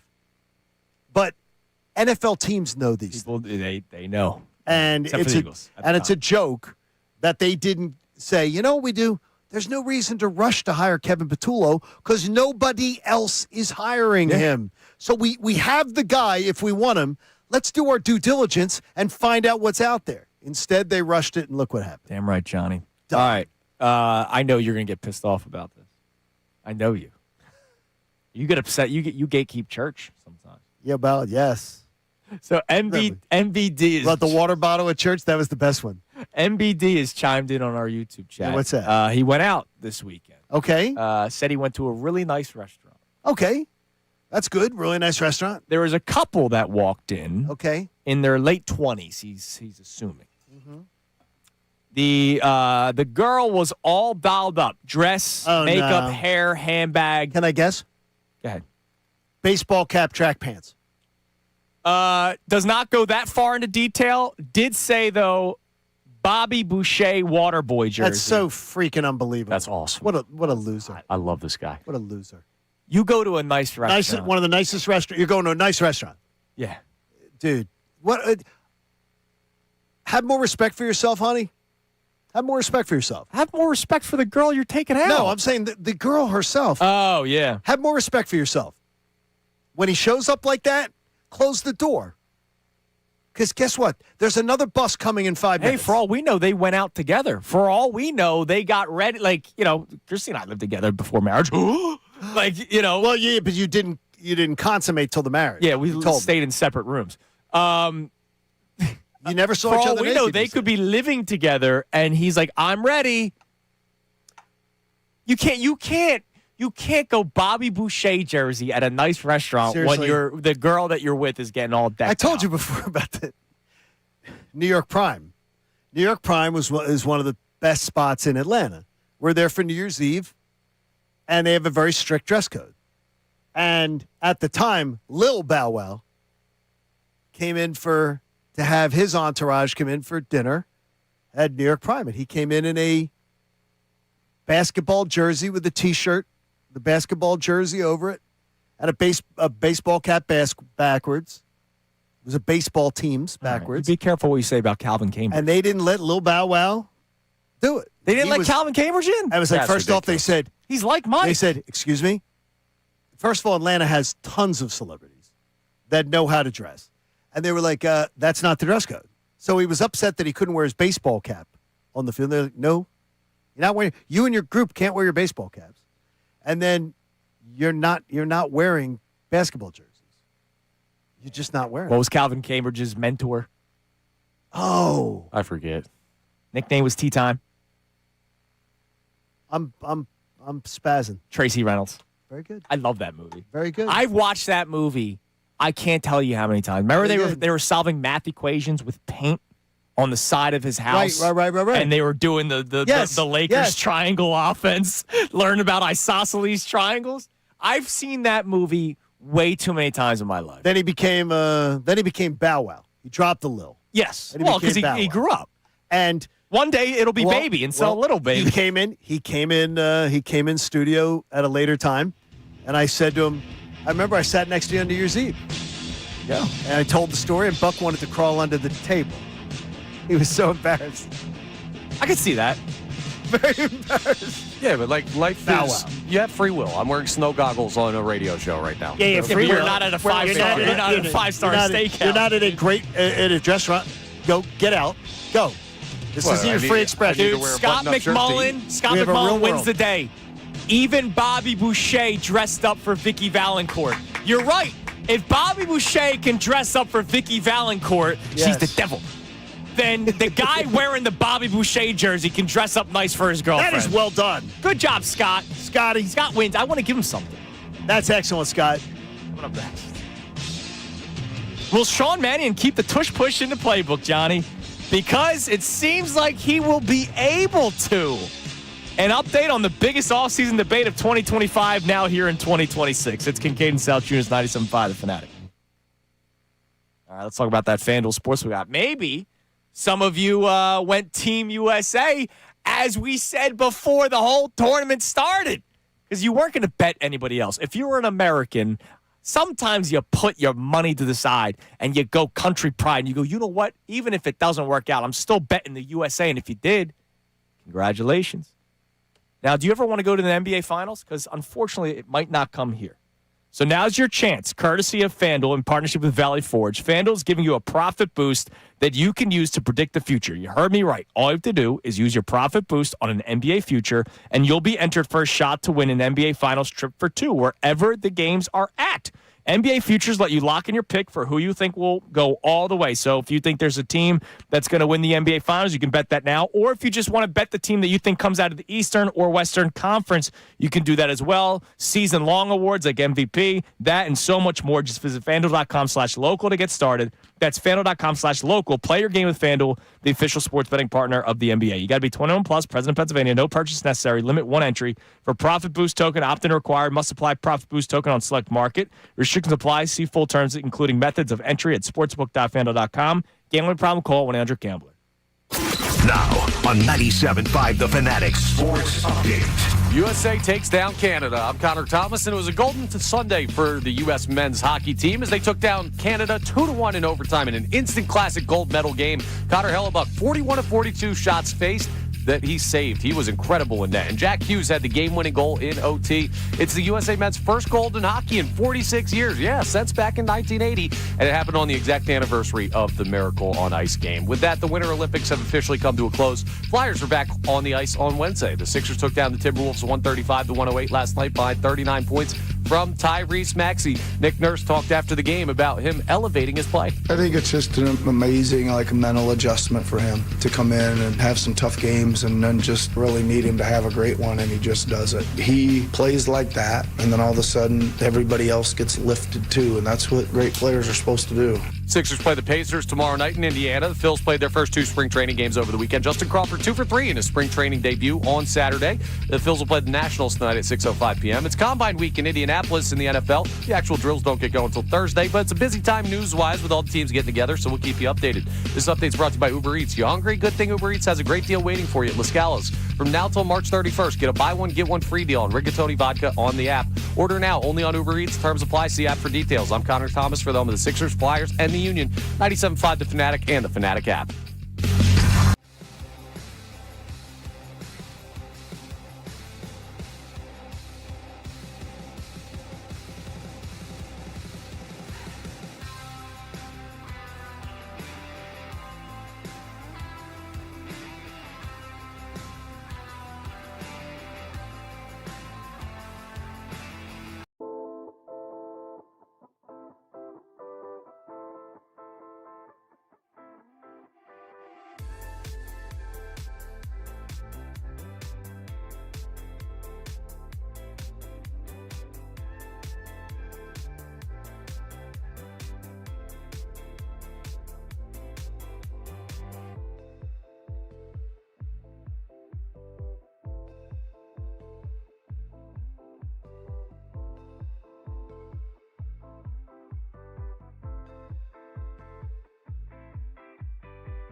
We already talked about it earlier in the show when Canada posted silver shines just as bright as gold. And we talked about the big loser energy that is that.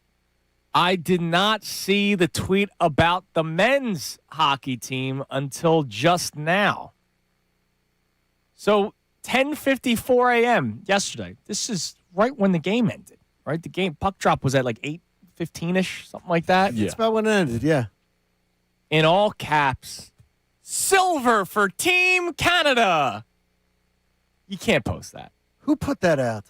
The official Twitter account of the Canadian Olympic hockey team. It just is. That's bad energy. It's a good accomplishment for them. It's not really their sport, and it's okay. Like, that's a big step for them to find themselves in the gold medal game. No, you got to put out a tweet of like, we fought hard, proud of our boys. Like, you can't go all caps, silver for Team Canada, and then put a silver medal emoji as if you're celebrating that. Because we all know that everybody up north is not celebrating silver.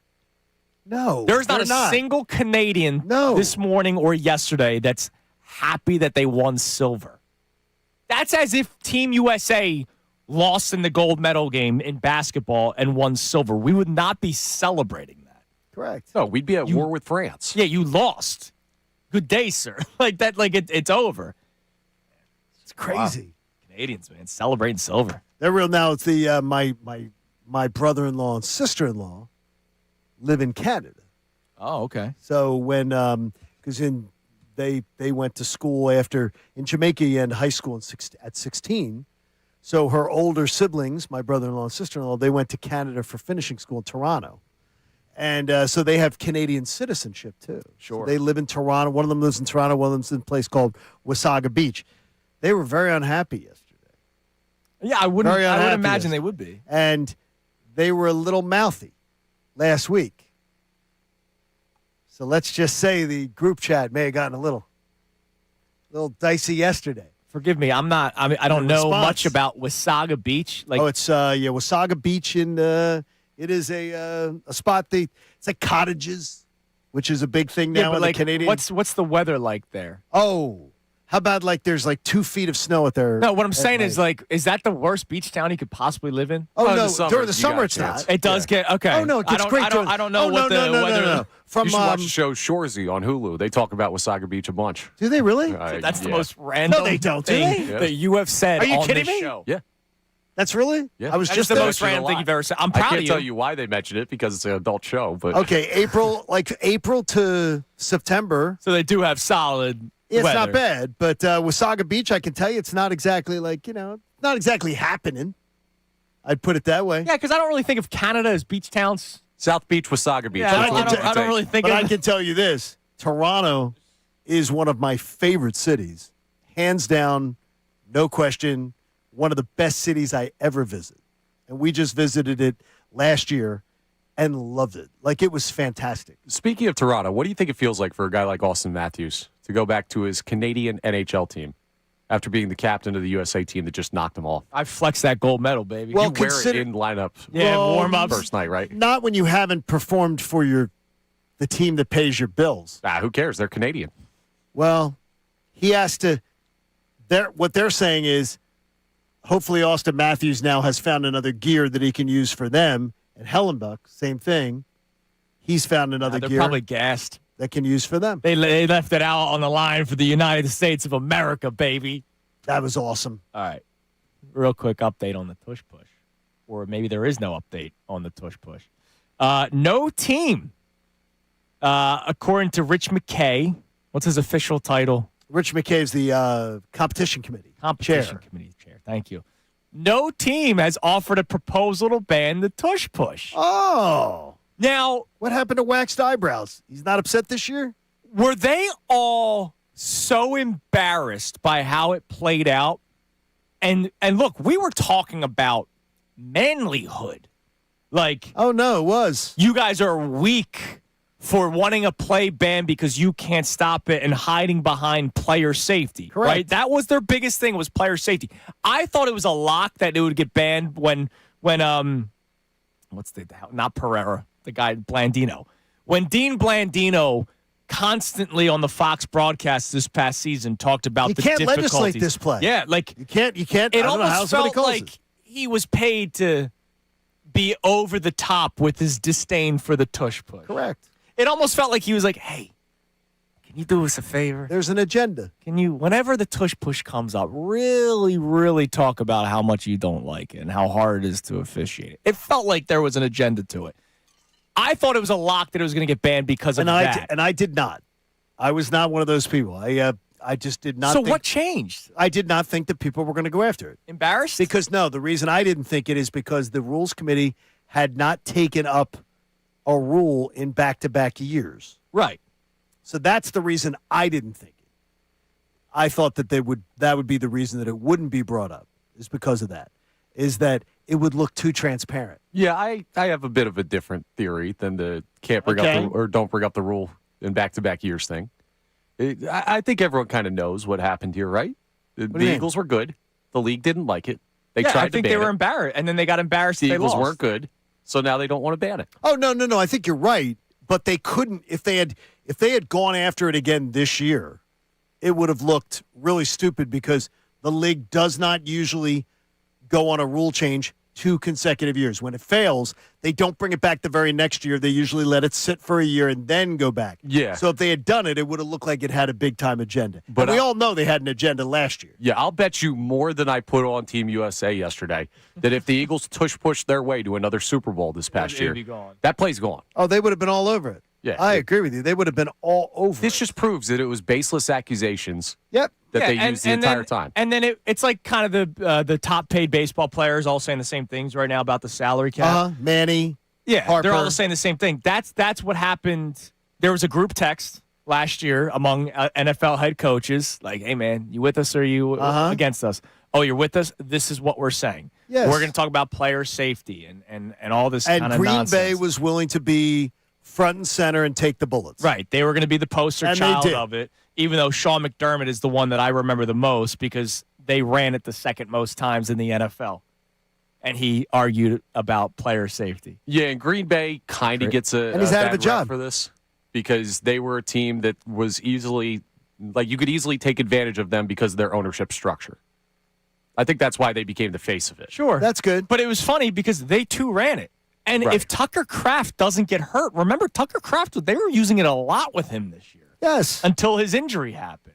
So I'm still surprised. I thought it was going to be some sort of coup about the officiating aspect. Which does that mean 1 + 1 = 2? Does it mean that Mannion will run it a lot? I'm sure they will still run it. I don't need it to be at the same clip. I don't need it to be at the I same hate clip, the but will mindset Mannion of 1st and 9. So on 3rd and 4, we just have to do this because then we can get the tush push. And it takes away the explosiveness of the offense. I would agree with you. But I wonder if Mannion, they used it a lot this year. And remember, Mannion had to be part of those conversations too. Those ban the tush push conversations. Yeah, he probably doesn't like it. No, I mean, that's a question I would love to ask him. But the Eagles, of course, shield the, Like I mean, he'll remember, get asked that. Ben Johnson was straight up like, I like explosive plays, right? Like I wonder if Sean Mannion has that exact same mindset of, I don't really care about a 1-yard play, even though everybody cared about a 1-yard and play. it was huge for us, and it made a big difference for us. But it's Sirianni's play, so I don't think they're just going to go away from it. Yeah, it'll still be in it. Hopefully they don't need to use it. Hopefully they can Exactly. continue drives. To score, And- 75-yard Saquon runs again. Yeah, hopefully we have a 6 yards on 1st down and not negative 6 yards on 1st down or 5 yards because of a penalty. And then, we do the inside zone on 2nd and 15. Oh, it's 3rd and 9. Let's take a deep shot downfield, or we'll do a bubble screen, and then Braden Mann MVP punts. That was the offense last year. It sucked. It sucked. What do we got in the text? All right, so we got people checking in, sending in the amount of snow that you've got. Now, not everybody got crushed. Father Sean checks in from Parksburg, says they only got 5 to 7 inches there. Wow. So folks that are a little bit further out seem to be doing all right there. Well, because the shore was where it got hit the most, right? So the closer you are to the Jersey Shore, the more snow you have right now. That's just my view. So the further west you go, geography, you're not going to have as much. What else we got? All right. Thanks for that. We appreciate that, Adam welcome. Joseph. Yeah. we also have a check-in on the conversation with the Eagles offense this year, saying that they share Saquon Barkley's excitement for Sean Mannion. Wonders how much of that is comparing it to how bad things were last year, though. I think everybody's excited for something new. Like Justin Crawford. I'm excited because it's a different set of I'm very excited. Exactly. I don't know if Justin Crawford's game is going to translate. Well, I also want to see Justin Crawford, like, there's upside. Yeah. There's He has upside to he has Sean upside. Mannion. Right, there's upside to Sean Mannion. We don't know what he is, but there's upside. I It want to see might it. just be as simple as because of how bad it was last year, you're excited for this year. And I'm you know excited. What? That's okay, man. There you go. heard Saquon. That's fine. Saquon almost kind of said it. It's fine. All right, coming up They next. got a good club. Good club. We've talked Phillies, Eagles, Sixers today. Wow. We will open up a conversation that also allows the Flyers to be in play, Johnny. Interesting. This morning, when we were prepping, I heard it twice because I got here super early because what else was I doing? That's crazy town. I heard a name mentioned on ESPN overnight. A name that made me think of a horrible time. If you can erase a player from your memory, who would it be? I will tell you the name that got this started next. It's Kincade Salciunas, 97.5, The Fanatic. The official start.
The Family Guy fans.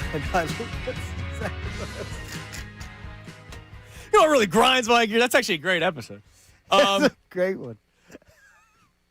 You want to know how romantic my Saturday night was in Princeton? Yeah, how was it? Oh, it was a freaking blast. But Christy fell asleep at like 9 o'clock, and Family Guy was on. Because you're in a hotel. You don't have like the streaming So you're service. watching the... It was like an overnight Family Guy marathon on like Cartoon Network. I was up till midnight watching Wait a minute, Family Guy. you have your iPad, don't you? No, I don't have it. Oh, you don't have an iPad.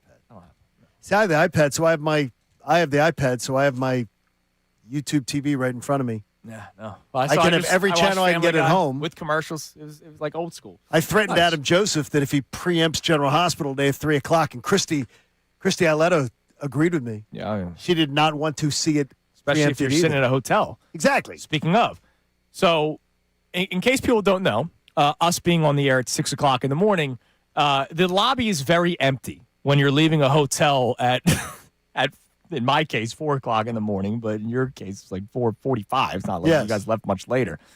And the woman that was at the front desk was lovely. She was fantastic. Oh, what a sweet lady. And I was like, hey. She told me I was going to be back, too. She goes, oh, I think you're coming back. She said the same thing to me. She She said, I think you're coming back. You're I not think you're going anywhere. anywhere. So I was like, hey, like, what do I do? Like, I'm not checking out, but I only had the room for a night. She said, well, just call the front desk. Yeah, she told me to I think you're coming back. Well, I tried calling the front desk, but when you call the number of the hotel, you go to some third-party person who's not. I was like, I'm in Philadelphia. She was out west. Like, the weather is sunshines and rainbows. They have no idea what's going on And here. by the way, they do a great job at that hotel. And then I go, Q, please put me in contact. Hold on. And now I'm on hold for 5 minutes, and then the commercial break's over, so I had to hang up. Yeah, just walk over there after the show's over. We were going to have to walk back No, over Mike's there anyway. doing it. Mike's doing it for us on text. Oh, Yeah, Mike's doing it on text. All right. If you were on the phone, yeah. you missed it. Mike's doing Well, I'm it for trying you to on also text. help out my family. Cause, No, I understand. I'm gonna have roommates tonight. Power's out. My family needs heat. Yes. Yeah, So if you guys want to hang out with Coop in the lobby, sure. he We'll can take hang him to out the with all bar. you guys. He'll keep you guys entertained. So you like Presidentes? He might. All right. So this morning, Yes. I'm listening to ESPN overnight. All right, and they're doing all the NBA highlights. Tyrese Maxey, the big left hand. Can you play the Tom McGinnis call one more time? Tyrese Maxey yesterday with an iconic Maxey moment for him individually. It has nothing to do with his entire career, but when we watch the Tyrese Maxey highlight packages 20 years from now, like I still do the Allen Iverson packages when I'm alone in a hotel room. You did? Seriously.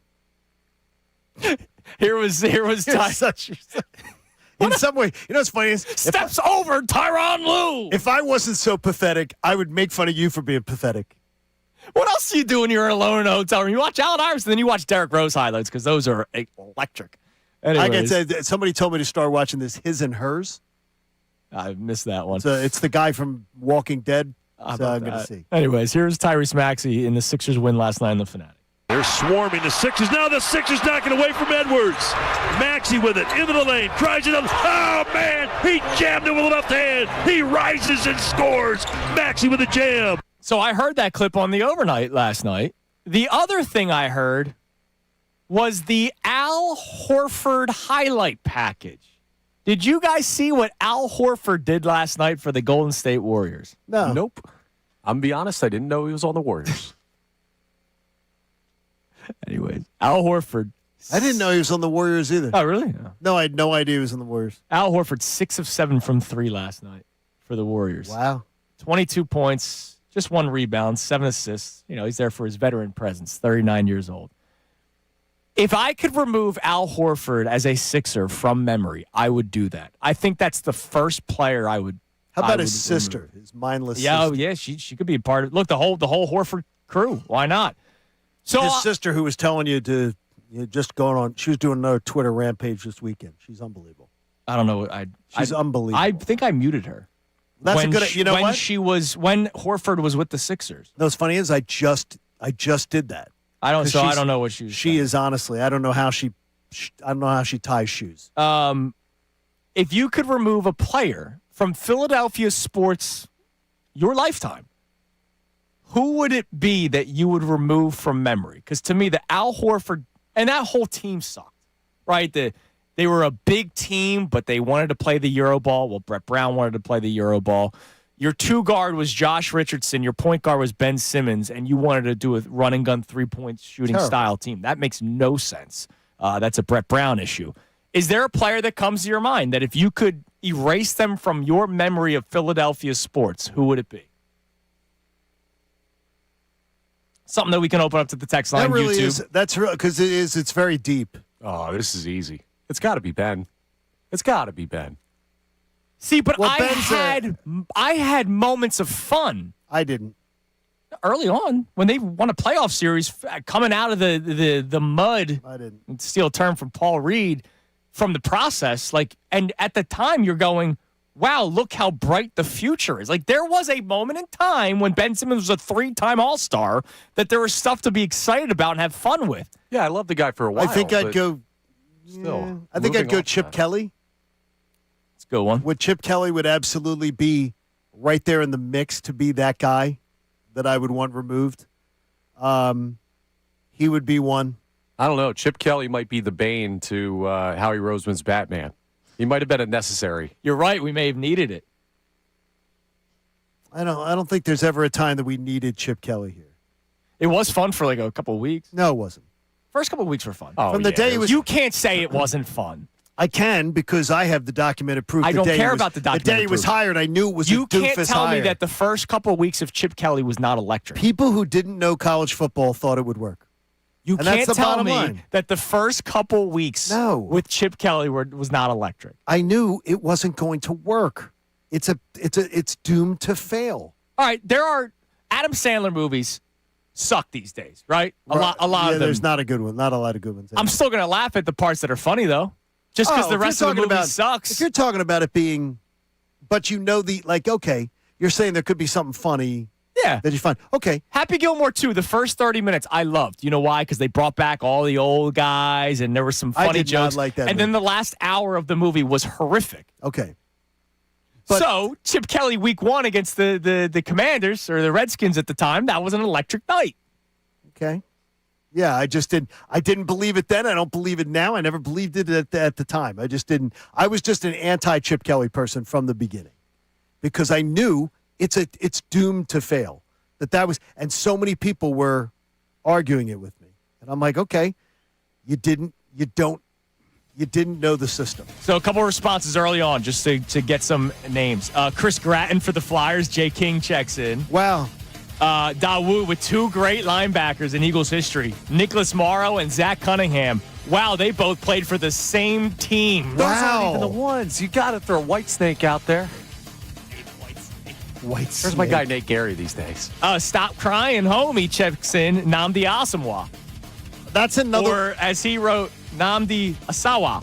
But I get what you're saying. Eat lunch in your car. Nnamdi Asamoah, because that was only a year, right?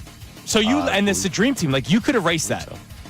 All right, players that you would love to erase how about from Vince your mind. Young, Saying who dream gave team. you the dream team, which caused the stupidity of that. Oh, those are drops in the bucket in the Philly trauma. We could do better than Vince Young. I think folks have some All good right, names more out there. names, more names. Text them in. Call. Let's do it immediate. Just chime in. Come on, you're sitting at home doing nothing. Join us. We're the ones that came to work today. You're How do you know welcome. they're not doing chores? There might be some people doing some chores at home today. Got a shovel. Good. All right, coming up next, we'll have some fun with that. We'll reset our topics. Also, the NFL may want to reconsider something. Kincade Salciunas, 97.5 The Fanatic. Now on 97.5 The Fanatic Sports Update. Jack Hughes plays the hero. I'm Connor Thomas, and it was a golden Sunday for the U.S. men's hockey team as they took down Canada 2-1 in overtime in an instant classic gold medal game. And Jack Hughes, he played the hero with the game-winning goal in OT. They only found their way to overtime because Connor Hellebuck was unbelievable in that stop. 41 of 42 shots he faced. And it's the USA men's first gold in hockey in 46 years. Men and women's teams both winning gold over Canada. What an incredible Olympics there. And with that, the Winter Olympics have officially come to a close. Flyers are back on the ice on Wednesday. Sixers were in action last night, taking down the Timberwolves 135-108, behind 39 points from Tyrese Maxey. They're swarming the Sixers. Now the Sixers knocking away from Edwards. Maxey with it into the lane. Tries it up. Oh, man. He jammed it with a left hand. He rises and scores. Maxey with a jam. One heck of a poster from Tyrese Maxey is a big part of that night. The Sixers play the Pacers tomorrow night in Indiana. You can hear that call right here on 97.5 The Fanatic, just like you heard Tom McGinnis missed call right there. The Phillies played their first 2 spring training games over the weekend. Justin Crawford, 2 for 3 in his spring debut on Saturday. And it's Combine Week in Indianapolis, so we'll keep you updated on all the news out of that for the NFL. This update is brought to you by Pico. When it's cold out, it takes more energy to stay warm inside. Pico offers tools to help you manage your energy all season long. Get started at pico.com/winter. I'm Connor Thomas for the home of the Sixers, Flyers, and the Union, 97.5 The Fanatic and the Fanatic.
Today on Kincade and Salciunas. You were able to hunker down yesterday, unless you were, getting to church or whatever on an early Sunday morning. But there was nothing to do. You were prepared to stay home. Everybody was already boozed up. They already got all their beer in the fridge. All your wine, all your liquor was all set, ready to go because you knew the snowstorm was coming last night. You had your food ready, your non-perishables ready, and then you could sit down at 8 o'clock and watch USA Canada, Johnny. It was awesome. It was an awesome day, and thank you to the U.S. hockey team for giving us that moment. And thank you to the Tears of Canada, which just sort of add to it a little bit. When someone's a bad sport and losing, it actually adds to it a little bit because it just is. I can't get over it. I can't get over it. It just adds. It was so great, but all the bad sportsmanship just makes it all the better. When you know the rules going in, right? Don't complain about them afterwards. Because if they won via those rules, they would not be talking about the rules. They would be celebrating their gold medal, and they would be insufferable people about it because they are insufferable people about their hockey. Absolutely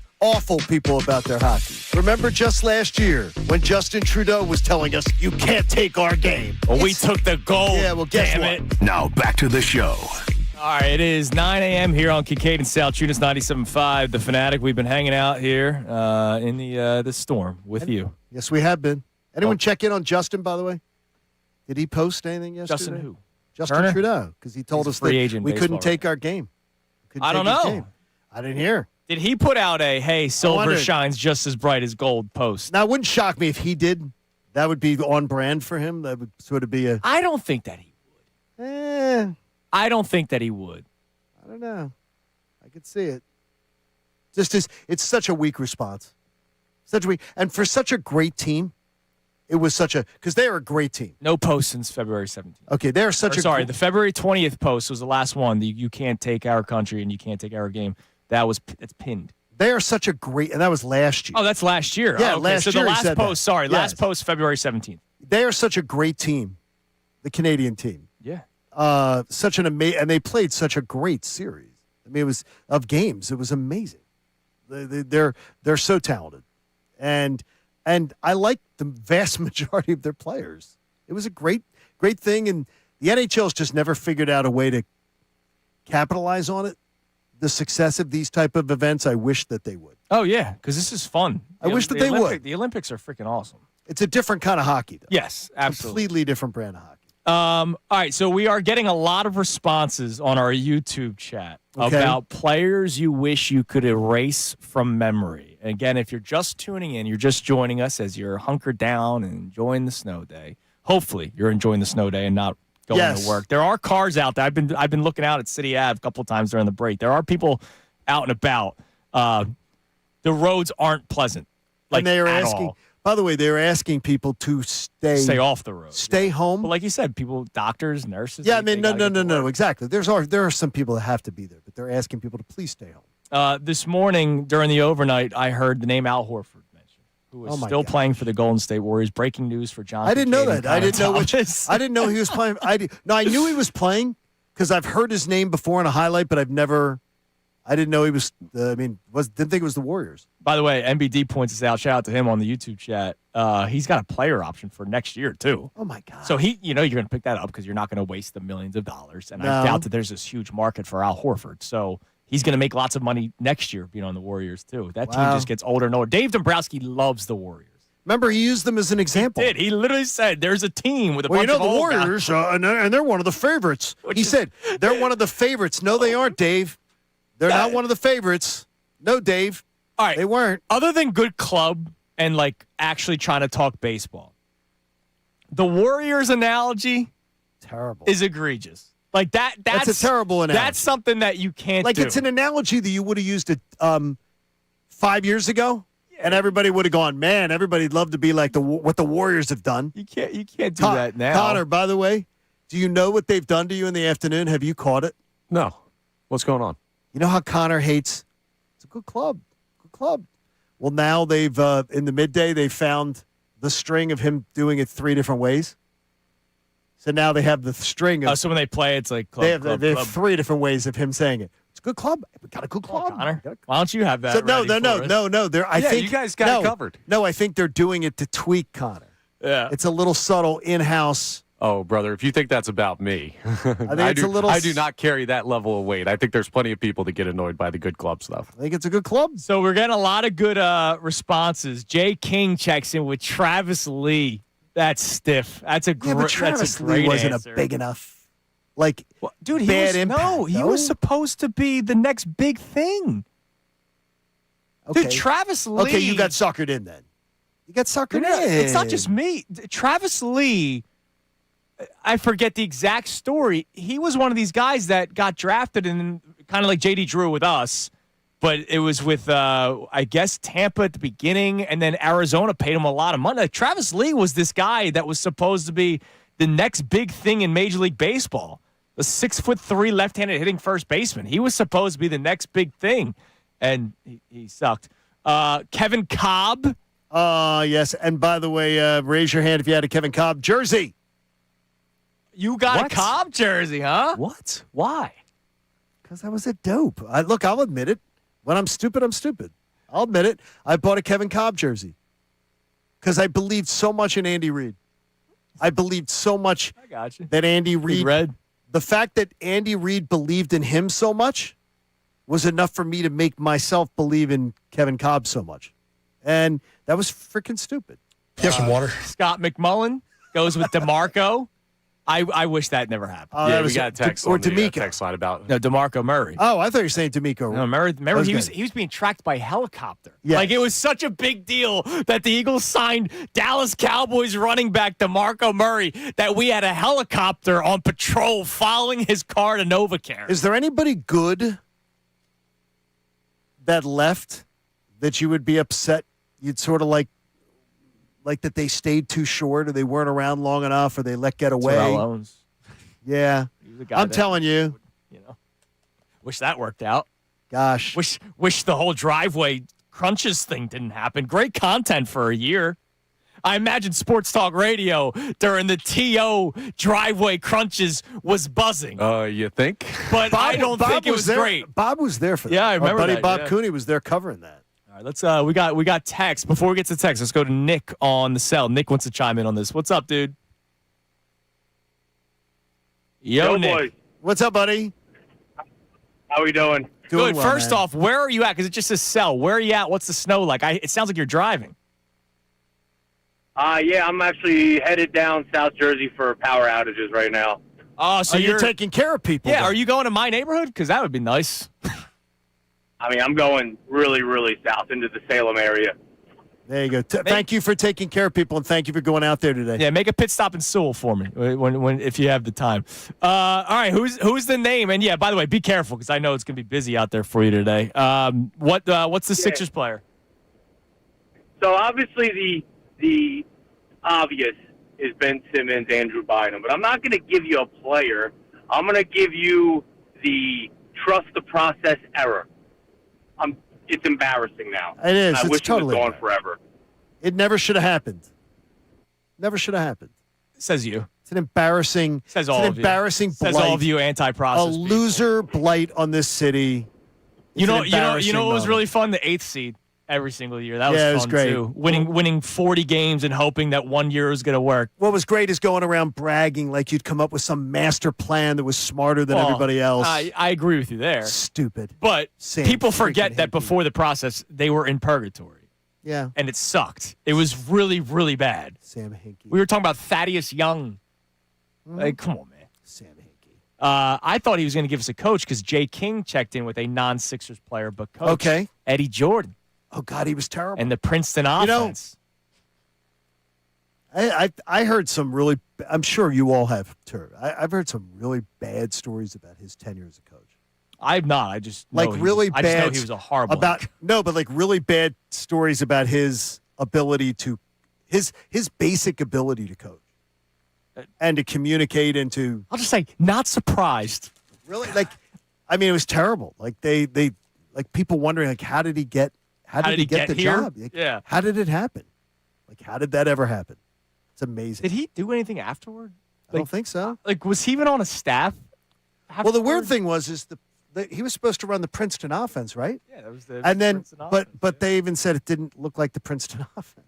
There you go. He went to the Lakers in 2012. So 2 years after he got fired, he was an assistant coach with the Lakers.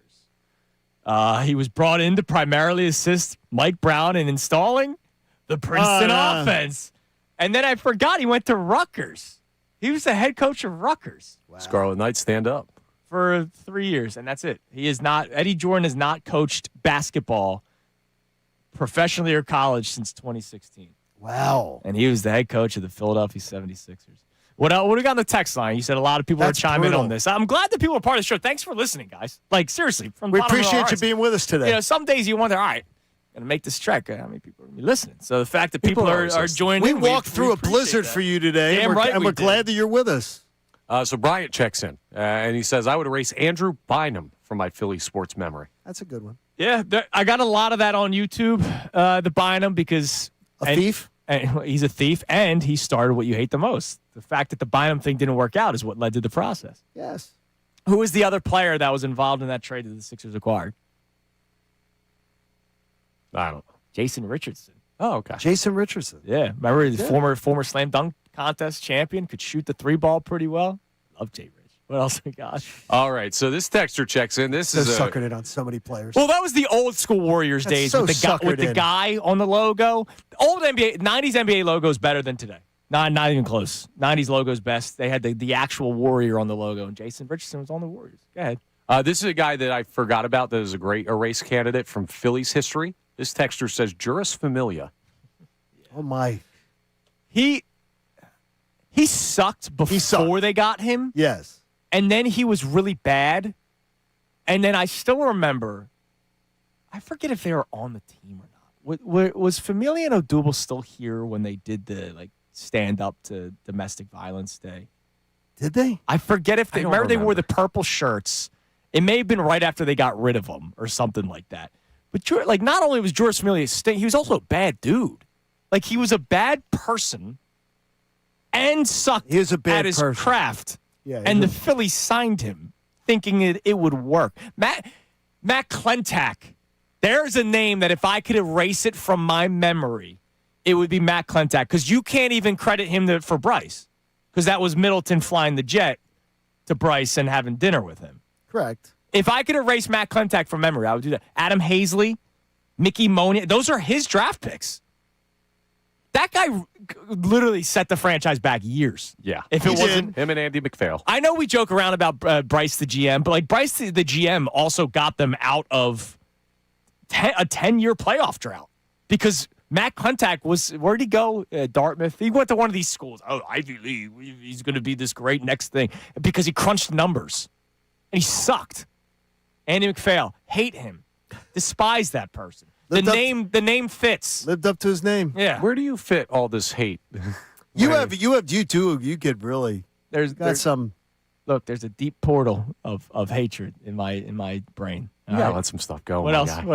guy. No, because I was here living through that crap. And when Andy McPhail said, if we do, we do, we don't, about making the playoffs, like, Unacceptable comment. that is offensive. It's an unacceptable comment of all time in this town. That's one of those comments of all time that you say, you can make that comment, but you can't make it here. No. If You we can't do, make it we here. do, we don't. And the smugness in how he said it. Correct. If we do, we do, we don't, we don't. And he's one of those, I think, and this is with all due respect, it really is, to Dave Dombrowski. And when I say this, I think baseball lifers talk like baseball lifers. They talk like, look, this is the way we've always done it. I understand how the game works. Look, I've been doing this a long time. Yeah. Whereas if you talk like that in any other business, I'm going to tell you your business is going to fail. It's going to fail. That's not the way you succeed. You got to keep learning. You can't do things the way that you did them when you were, 20, 30 years ago. Harry Change them up. Mays, our buddy, once said on these airwaves, What do you say? if you have to tell me you know what you're doing, you don't know what you're doing. I think that's why. That's why I love Harry. That's wise Harry Mays. I love Harry Mays. That's And Harry Mays. I still remember, I forget what we were talking. I forget the topic, but it was sports related. And Harry basically said, if you have to tell me you know what you're doing, you don't know what you're doing. I don't know how many times I've had somebody give me the, Just trust me, bro. dude. I know- got this. I know what I'm talking about. It's like, no, I don't trust you. I don't trust when someone says to me, hey, my eye test. I don't trust your eye test. Right. I don't. You trust Connors? No. And I look. No, I respect. thanks. No, I respect. Wow, not no, even. Dude, he didn't even no. hesitate. I respect Connor's eye for certain things. I know where your hotel room is. I can tell Connor where you're sleeping. Look, I respect Connor's opinion on sports on things, but no, I don't trust Connor's eye test. Like I go, oh yeah, Connor's eye test, that's good enough for me. No, it's not. It's not the way it Tell me how works. you really feel. That's okay. It's the way it Connor, do you works. trust John's eye test? No, he shouldn't. Yeah. You should. Oh, come on now, you shouldn't. Okay. You should not Fine, trust. then I don't know. No, but you shouldn't. Like if you said, I trust my eye test on whether the Flyers power play is a well executed power play. If Connor said, okay, I trust John's eye test on that. Okay, I get it. Then something like that. But I've had people say to me, trust me, on this kid coming out of college, like talent wise. Yeah. I'm like, dude, you have no freaking. Unless it's Andrew DeCecco. Oh, He's like the DeCecco- one person I might actually trust. Just his eye DeCecco has test. had no, because I know DeCecco's done his homework, and he does You're saying like, Connor doesn't do his homework? obscene amounts of homework. No, we don't do homework like DeCecco. No, nobody does because we're not cyborgs. Didn't do homework in school either. Got good grades. Damn right, man. You did. Get degrees. Connor was one of those annoying people in school that didn't try and then was really smart. that just Connor didn't have to open the book to be able to get really good grades. And I'm not knocking you for that, Connor. I admire it. I did not. That was not me. You know, I passed. They used the eye test. Okay, you don't have to trust it. That was not me. What else we got? we have a bunch of great names coming in over text on this. Jay from Pleasant Mount says Kiko Alonso. Yeah, dude. That. Yeah, but you know what? Do we just associate that though with he gets the stank of being associated with that whole era? I think that was the more Chip shady Kelly. trade, and it was an Oregon guy. Remember Chip with the Oregon guy? He loved his Oregon players. He did. The worst part is Week 1 Atlanta. Oh yeah, the horizontal, like falling backwards, one-handed interception. Because Kiko was a good player with Buffalo. He was. Like he was good. Was. And so when they made the trade, you're like, all right, I love Shady, but at least this wasn't a Deshaun Jackson. Right. Let's release him because we wrote a story. This was, all right, we traded him for a good linebacker.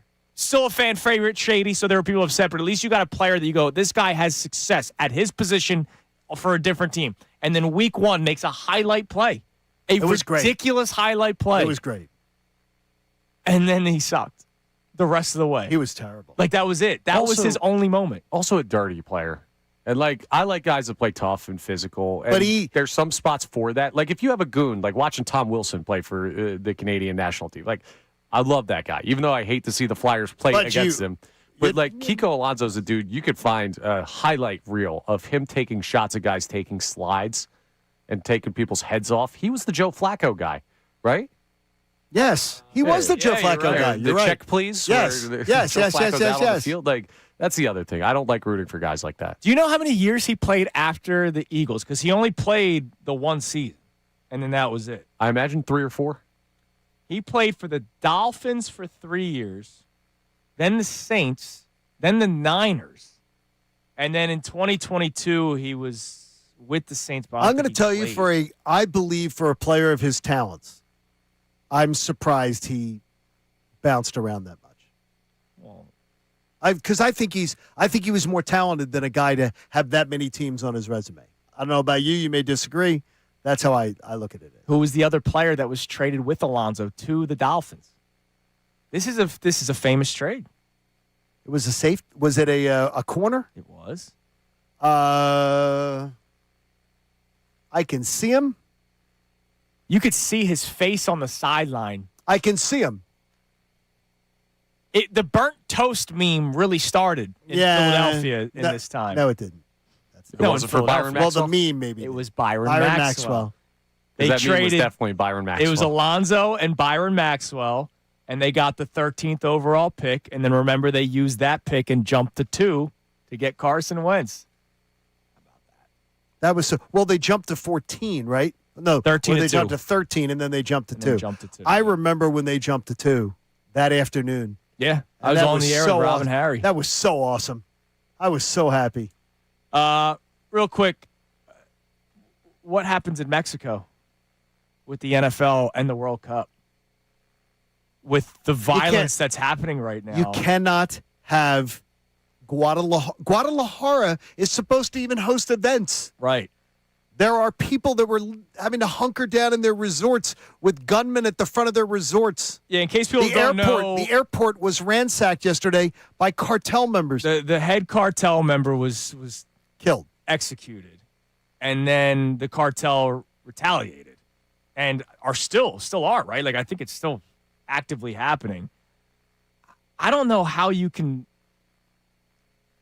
for the safety of people, this isn't, forget sports for a second. Like, Connor, I'll ask you, are you about to go to Guadalajara right now? Like, are you about to book a trip? I am not.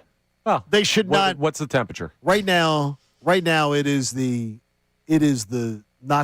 Mexico is not the place to have the NFL going, to have the World Cup going, or anywhere going. And you can't just they cannot keep their citizenry safe. We're gonna have we're gonna security. Because I know, look, when we were at Radio Row in New Orleans, there was security everywhere. I mean, we remember, like the United States Army was there, right? Yes, with the machine guns. But that's the United States Army. Like, I don't know how that works in Mexico. I'm curious if something comes out this week, or if they just bury their head in the sand because, they can't bury their head in the sand as people are still locked down at the airport. I mean, seriously, they can't. Well, I'm talking about like the NFL and the league. No, they can't. Well, they can't because it's scary as hell. You cannot have this. Wild. There's no reason for it. Coming up next, we'll get more of your responses here on the player you wish you could erase from memory. Remember Buster Olney did the top 10 catchers and JT Realmuto did not make it? He has done so far starting pitchers, relief pitchers, catchers first and second. We'll tell you how many Phillies are in it, and then we'll try to predict the other positions. How's that sound? It's Kincade Salciunas, 97.5 The Fanatic. You know what sounds good? Drinking an ice cold Corona. Right now, ice cold Corona could just be you put it outside in the snow for like an hour, and then you pull it out of the snow and drink it. Joe the Cynic's doing it right now as he's shoveling. Damn right, Joe. I love you, Joe. Or you can go to the Green Parrot in Newtown this Thursday. Once the snow is another good option. Once the snow is gone, I'll be there Thursday, February 26th from 6 to 8. Another one of these wonderful Corona Sixers pregame parties. Had an awesome time at Kite and Key last week. Met a couple of listeners. Met our man Mark, who was formerly a Mets fan, is now a Phillies fan. I don't know how much I can trust him, but I still appreciate you, Mark. We'll be there. Green Parrot, place to be. I've been there numerous times through the Fanatic, back as an intern when I helped out the Jason Stark show hosted by Pat Gallen. And, of course, many other events over the years. Awesome drink specials. There will be Corona family buckets, 3 for $15, and $4.50 Modelo draft. So grab a cold one and enjoy the atmosphere. Plus, one lucky fan will be walking away with a pair of tickets to an upcoming Sixers home game. That could be you, so don't miss it. Thursday night, February 26th from 6 to 8 at the Green Parrot in Newtown. It's the Corona Fanatic Sixers pregame party. I'll see you there. You got to be 21. Please drink responsibly. Now on 97.5 The Fanatic Sports Update. U.S. men's golden moment. I'm Connor Thomas, and it was a golden Sunday for the U.S. men's hockey team. They beat Canada 2-1 in overtime in one of the great hockey games you'll ever see, the gold medal match in Italy. Connor Hellebuck stopped 41 of 42 shots he faced. He was unbelievable in that, and Jack Hughes had the game-winning goal in the overtime period. And it's the USA men's first gold in hockey in 46 years. Yes, since that team. 1980 up there in Lake Placid. And it happened on the exact anniversary of the Miracle on Ice game. With that, the Winter Olympics have officially come to a close. Flyers are back on the ice on Wednesday. Sixers took down the Timberwolves 135-108 last night by 39 points from Tyrese Maxey. Nick Nurse talked after the game about Maxey's performance. I think it's just an amazing mental adjustment for him to come in and have some tough games and then just really need him to have a great one, and he just does it. He plays like that, and then all of a sudden everybody else gets lifted too, and that's what great players are supposed to do. Sixers play the Pacers tomorrow night in Indiana. The Phils played their first 2 spring training games over the weekend. Justin Crawford, nice debut, 2 for 3 on Saturday in his first game. They'll play the Nationals tonight at 6:05 p.m. It's Combine Week in Indianapolis in the NFL. We'll keep you updated on any news out of that as well. This update is brought to you by our friends over at Orderly Meds. Affordable GLP-1s. OrderlyMeds.com gives you access to semaglutide and tirzepatide, often up to 50% less. Visit OrderlyMeds.com/radio. Individual results may vary. Eligibility required. See site for details. 97.5.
Sean Connor, Kincade and Salciunas, Philly Sports Talk, 97.5 The Fanatic and the Fanatic app.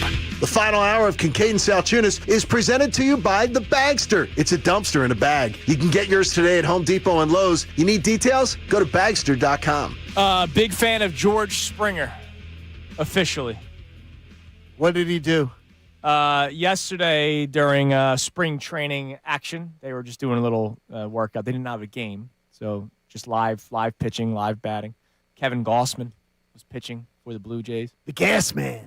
George Springer stepped up to the plate in a Team USA hockey jersey. Oh, I love Yes, that. sir. So he was wearing a Team USA hockey sweater during practice, and he plays for the Toronto Blue Jays. So I'm sure Blue Jays fans are thrilled about that. That's awesome. I appreciate it. Yeah, it's a great move.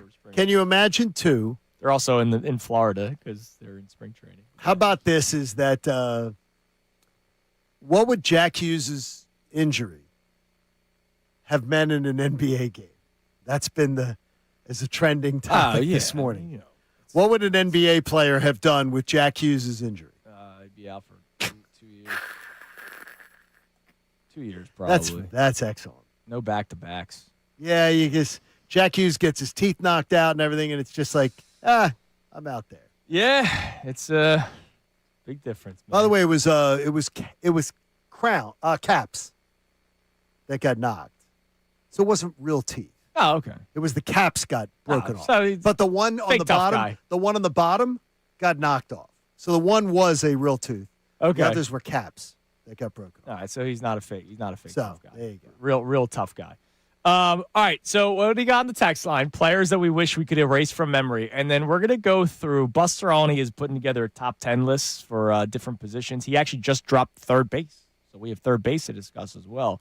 Will there be any Phillies mentioned in the ones that have not been done yet? And who has been mentioned so far? We'll tell you that in a moment. But what do we got on the text line? EJ checks in, says Jason Babin is an Eagle I'd like to forget. Oh, dude, that's a great answer. That's the wide 9. That was a bad time in Eagles land. Just Jason Babin, period. What else we got? Anthony in Charleston, South Carolina, says Danny Tartable. Saw that on YouTube a couple of times. That's another great answer. All right, what else? Keep going. And this texter checks in, says Michael freaking Layton. Well, he was a part of the team that got there, right? Like, can you hate Michael Layton? I'm trying to think if there's like guys on like an Eagles Super Bowl appearing team that I had beef with like that. I don't know. Like, Michael Layton was on the team that got to the Cup. Like, how can I? How many Phillies are currently on the team that got to the World Series? And seriously, Michael Layton, do you want to Michael Layton was in a bad situation, not by his own doing. I can't hate Michael. And he did everything. Michael Layton did everything he could possibly. I know the goal got past him, but still to this day, we don't know if it actually went in. It went in. But the Patrick Kane goal, it was a ridiculous goal. How can you hate Michael Layton? Michael freaking Layton? I don't know. You can't. I'm not. Apparently somebody does. All right. That's on there. That's their prerogative. They want to get him. Maybe he doesn't want the goal in his memory. Maybe that's what it is. All right, Buster Olney. Top 10 starting pitchers in Major League Baseball. Do you believe the Phillies have a member in the top 10? Yeah, they better. All right, they do. Christopher Sanchez, according to him, comes in at number 5. He's got Skubal 1, Skeens 2. I mean, hard to argue. Fair. Yamamoto, he goes 3. He goes Garrett Crochet 4, and then Christopher Sanchez. So this is not just NL, it's Major League Baseball. So he does have Christopher Sanchez. By the way, Zach Wheeler is an honorable mention. It's just who is he health-wise is why he doesn't have him in the top 10. So we fine with that? Yeah, I've got no beef with any of those names ahead of him. Okay, so there's your top 10 starting pitchers. He also did relievers. Do you believe the Phillies have any relievers in the top 10? They freaking better. They better have. They better have a few. Brian Kenny did not, remember. Brian Kenny was nuts. No, they shouldn't have a few. They should have one. It's Strom in there. By the way, Buster Olney does not have Matt Strom in his top 10. So they absolutely have to have one. So Kenny Smith and Buster Olney watched 2 different games. Johan Duran comes in at number 3. Mason Miller, number 1 of the Padres now after they got traded there last year. Edwin Diaz with the Dodgers, number 2. So Duran's 3 ahead of Aroldis Chapman, who's at number 4. Keller is an honorable mention. Yeah, Keller was the one I was thinking might make it. I'm telling you, I'm very excited about him. By the way, Matt Strahm, not even an honorable mention for Bustroni. How does Brian Kenny have him as the 7th best reliever in Major League Baseball? I am still very confused. I have no idea what I think. I got to tell you, I think if Brian was given truth serum, he made up his list and he forgot. Maybe. And guess what? We all could do that. Matt Strahm? No. We all could forget Johan Duran. Like, we all could make a mistake. Right. When putting Okay, together a I list, gotcha. it's an oversight. You're doing a list, you're doing it, putting together, and you go, Check it oh, my twice. gosh, I can't believe that I forgot Duran. So, Matt Strahm. that's terrible. All right, first Matt baseman. Strahm. Do you believe Bryce Harper is in the top 10 for Busteroni's first base? Yes. Yeah, if he's not, I don't know. If he's not, take the list off. He is. He's at number 6. I would guess, yeah, that's what I was figuring. Like 6. Behind Vlad Jr., who's number 1. Uh-huh. Matt Olson, 2. Kurtz with the A's, 3. Uh-huh. He came up and was He's on really fire. Oh, last man, was he. He's got so many good years ahead of him. He has Alonso 4th. with I'm the shocked at O's. that one. And then not elite Freddie Freeman. Yeah, that not elite Freddie Freeman. Boy, Bryce Harper, who hates being compared to Freddie Freeman. He's behind him in the list. Man, oh my gosh. So Bryce Harper comes in at number 6. Do you believe Bryson Stott makes the top 10 for Busteroni's second baseman? Can't, No. right? There's no way. No. That's my response. Don't tell me he does. Numero 9. 9. No. He has Bryson Stott at 9. Here's what he No. writes about him. No. If the Phillies had acquired Bo Bichette, and they thought they were going to get him, then Bichette probably would have played second base for Philadelphia with Stott moving to third. I still don't agree with that, by the way. His glove's too good at second. I don't know why we do that. Stott Because have you seen Bichette at third? Yeah, I know. It looks bad. Stott will hit for some power. What? I'm waiting for the... What? Like, seriously? I love Buster Olney. I love Buster, too. That's Stott just... will hit for some power. What? I'm trying to remember the power surge from I don't from remember. Bryson Stott. There's a lot of lifting being done by that grand slam against the Marlins a couple Yeah, years ago. like I'm trying to remember the power. And he said he'll also steal you some bases, but his struggles against lefties were acute last year. What? And just 1 home run in 123 plate appearances. So no power from the against lefties, just power against righties. He comes in at number 9. I was surprised. Not that second base is like some top tier position. In case you guys were, Ketel Marte's number 1. I have no problem with that. I love him. Nico Horner with the Cubs. Okay. Jazz Chisholm, who I like a lot, comes in at number 3. That's too high. That's too high. Listen to some of the other names, though. Bryce Okay. Terang with the Brewers is 4. He's okay. Brendan Donovan, 5th with the Mariners, is okay. Gleyber Torres, 6th with the Tigers. Xavier Edwards with the Marlins. Marcus Semien, who's 95 years old, is 8th. Then Stott, and then Ernie Clement of the Connor, Blue I Jays now comes know in how at he 10. made the list. Yeah. It's a pretty... There You just know aren't what? that many good second basemen. You know out when there. he made the list, and he probably deserved to make the list. Now, 2 players on the honorable mentions. Altuve should be a top 10 second base. Yeah, probably should still be there. I don't understand how he's not. You want to talk about a little bit of power for Bryson Stott, which I don't know what Buster Olney's talking about. Jose Altuve hit 26 home runs. And then Ozzie Albies should be a top 10 second base. Ozzie Albies. Yeah. I don't know better. how he's... Ozzie Albies. I don't think know how he's every not. single GM would take Ozzie Albies. So if I were to take the last 2 out and put those 2 in, then that means Stott is not in the top 10. All right, last one. He just dropped third baseman today. Did Alec Boehm make the top 10 list for Buster Olney? Yes No. or no? I'm going to guess yes. He did not.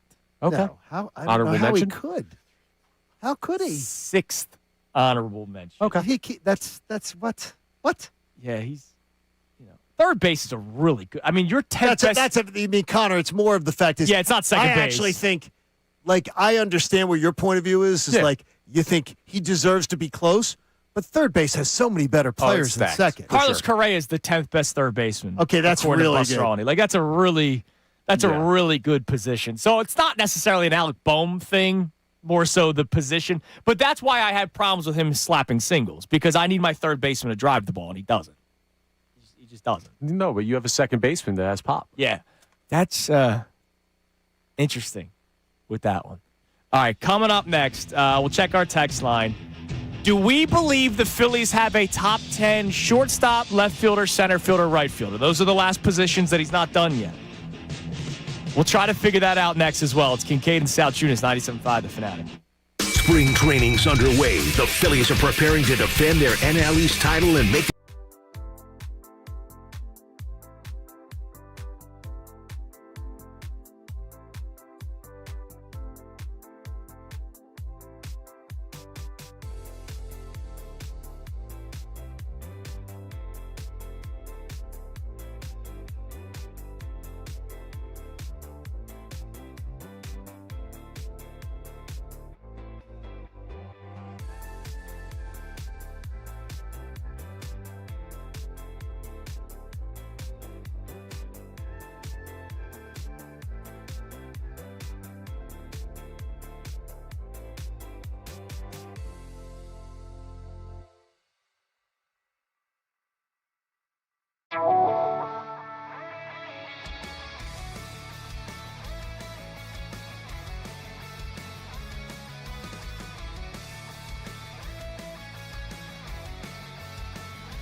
uniforms. Kincade Salciunas is back from the break. I wonder what they're going to get into. I just saw Ray Dunn out in the hallway. Ray Dunn gearing up for night 2 at the hotel. Oh, yeah, we're running it back. Although Ray made a mistake. He checked out. What? Oh, Ray. Yeah. I mean, you had till 11 o'clock because he did not see the text yet. He was going to be on the air, though. Right? So he's figuring I'm going to be on the air. Yeah, but I never checked out and okay. spoke to the woman at the front desk saying, hey, if I am staying another night, like, how does that work? And she goes, just give me your room number and then call. And Okay. so I did that. Okay. But Ray checked out and now is going to have to rebook completely. Oh, boy. They'll figure it out. That's a young man's mistake. It is. Well, it's also Ray probably doing his best to look out for the company. Oh, yeah. Because he's a good employee. He's a good company, man. Looks out like that. It's just what he does. Yeah, we got nothing to do the rest of the day, so we'll have plenty of time to figure it out. That's true. Like, once he's done it, too. He has to walk back. That's something. Yeah, that that'll he take has to 10 minutes. All right, before we get to the text line. So Buster Olney did his top 10 list for starting pitcher. Christopher Sanchez was number 5. Catcher, JT Realmuto was an honorable mention. Highest paid catcher in Major League Baseball, honorable mention. Relief pitcher, Duran. By the way, highest paid catcher this offseason. Like, think about that for a second. This isn't an existing contract.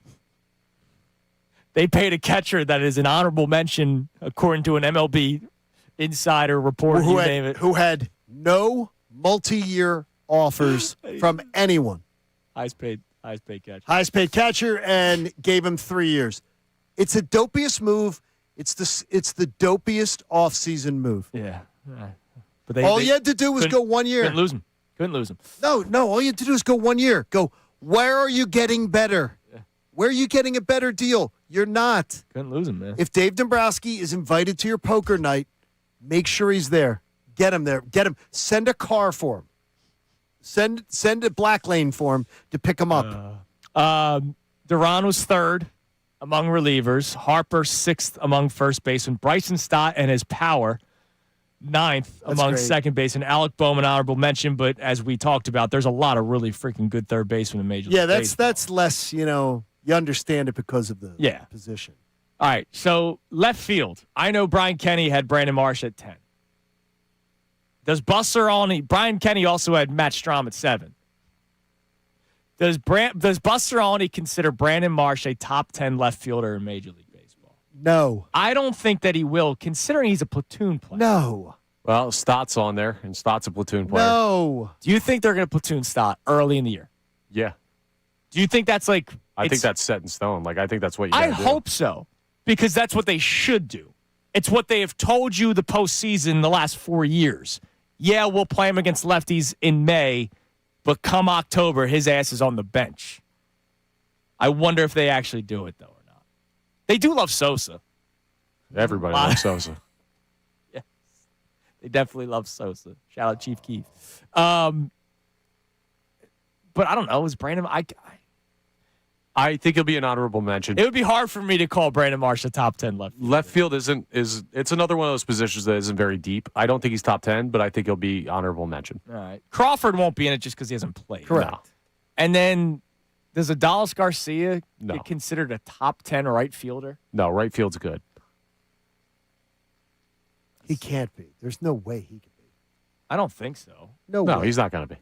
Let me see did he do these in 2025? Because I'm curious if he had Garcia in his 2025. I don't see it, so we'll talk about that another time. Way after 2023, he probably had him. Yeah, I'm sure he did. Yeah.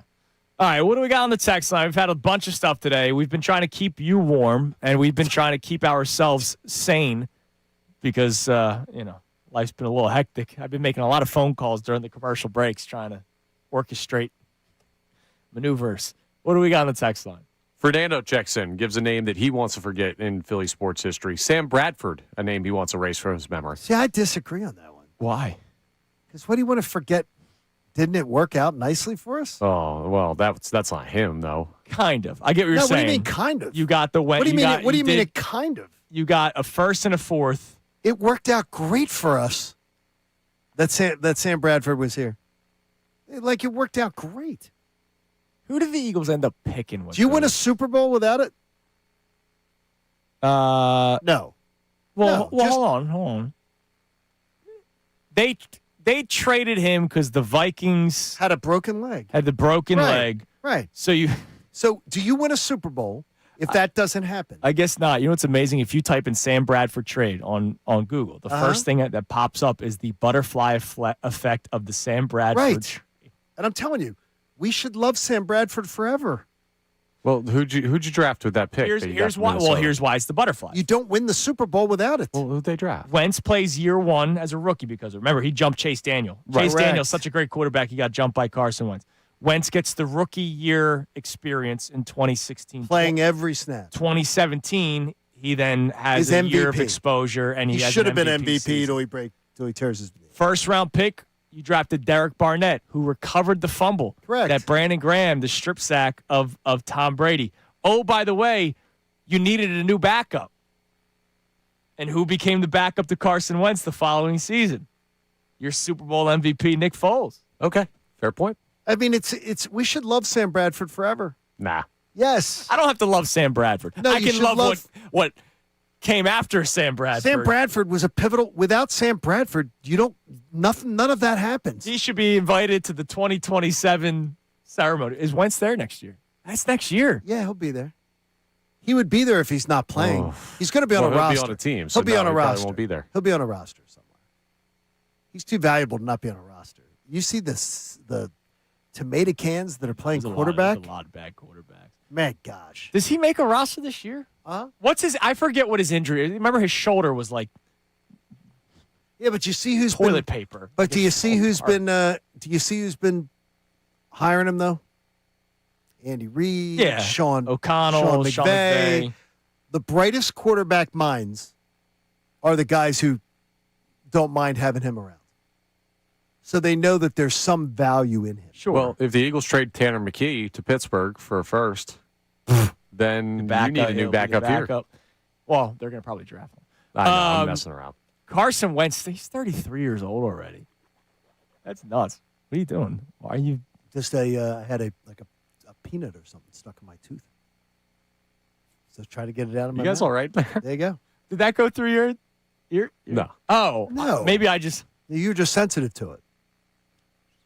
That's supposed to be something you just go. I thought you were doing. Well, your mic was on. I thought it went through the radio. No, I pulled. That's why I went step back there. What else you got on the text line? Give us one more text, and then I'm going to give you an Adam Joseph tweet. All right. So Sid from Mount Airy checks in, says erase Rich Kotite. And we already talked about Chip Kelly, but he mentioned Chip Kelly as well from my memory. Now, you know what's funny is, though, Rich Kotite, one playoff win, Buddy Ryan, none. So whenever anybody who tells you you're Buddy Ryan fans, whenever your Buddy Ryan dad tells you how great Buddy Ryan was, Rich Kotite, one season as head coach, in his first season, wins a playoff game. How about that? What Buddy Ryan never could do.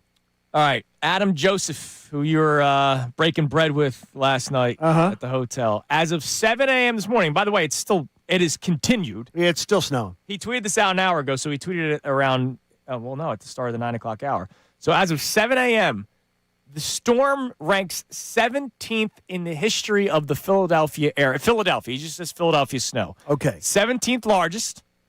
So it could still climb. Not a top 10 storm? Not a top 10 storm. Honorable So mention, we're honorable mention. He's Alec Boehm. He's the Alec Boehm of snowstorms. However, as it continues, it could rise up. This is the biggest snowfall since we got 22.4 inches in January of 2016. So, like in terms of a month total? Because I don't remember. No, single snowfall. So 2016, there had to be a 22-inch. Wait, so this one beats the last one? Yeah, this beats the last one. Yeah, but what? I don't remember this 2016 snowstorm. I don't know. You Where were in were college. you? You were probably drunk. Where were you? Probably. You were in college? No, I would have been graduated. No, you would have been a senior. Oh, yeah, January 20. Yeah, You don't when you remember. You were graduated from probably, college? you're probably you know playing what? video games and having gummies. No, you know what? What? I was here. There was a snowstorm my senior year where I lived here at the Fanatic for So 2 now days. you remember it. How about that? That's what it was. All right, we survived. Everybody have a Enjoy great yourself. day. Middays with Marks next. Johnny Marks, it's not that he didn't make it in because of the snowstorm. His family's on vacation. He got out right at the right time. So we have Ray Dunn, Sean Brace, Patricia Caputo. They're coming your way next here on 97.5 The Fanatic.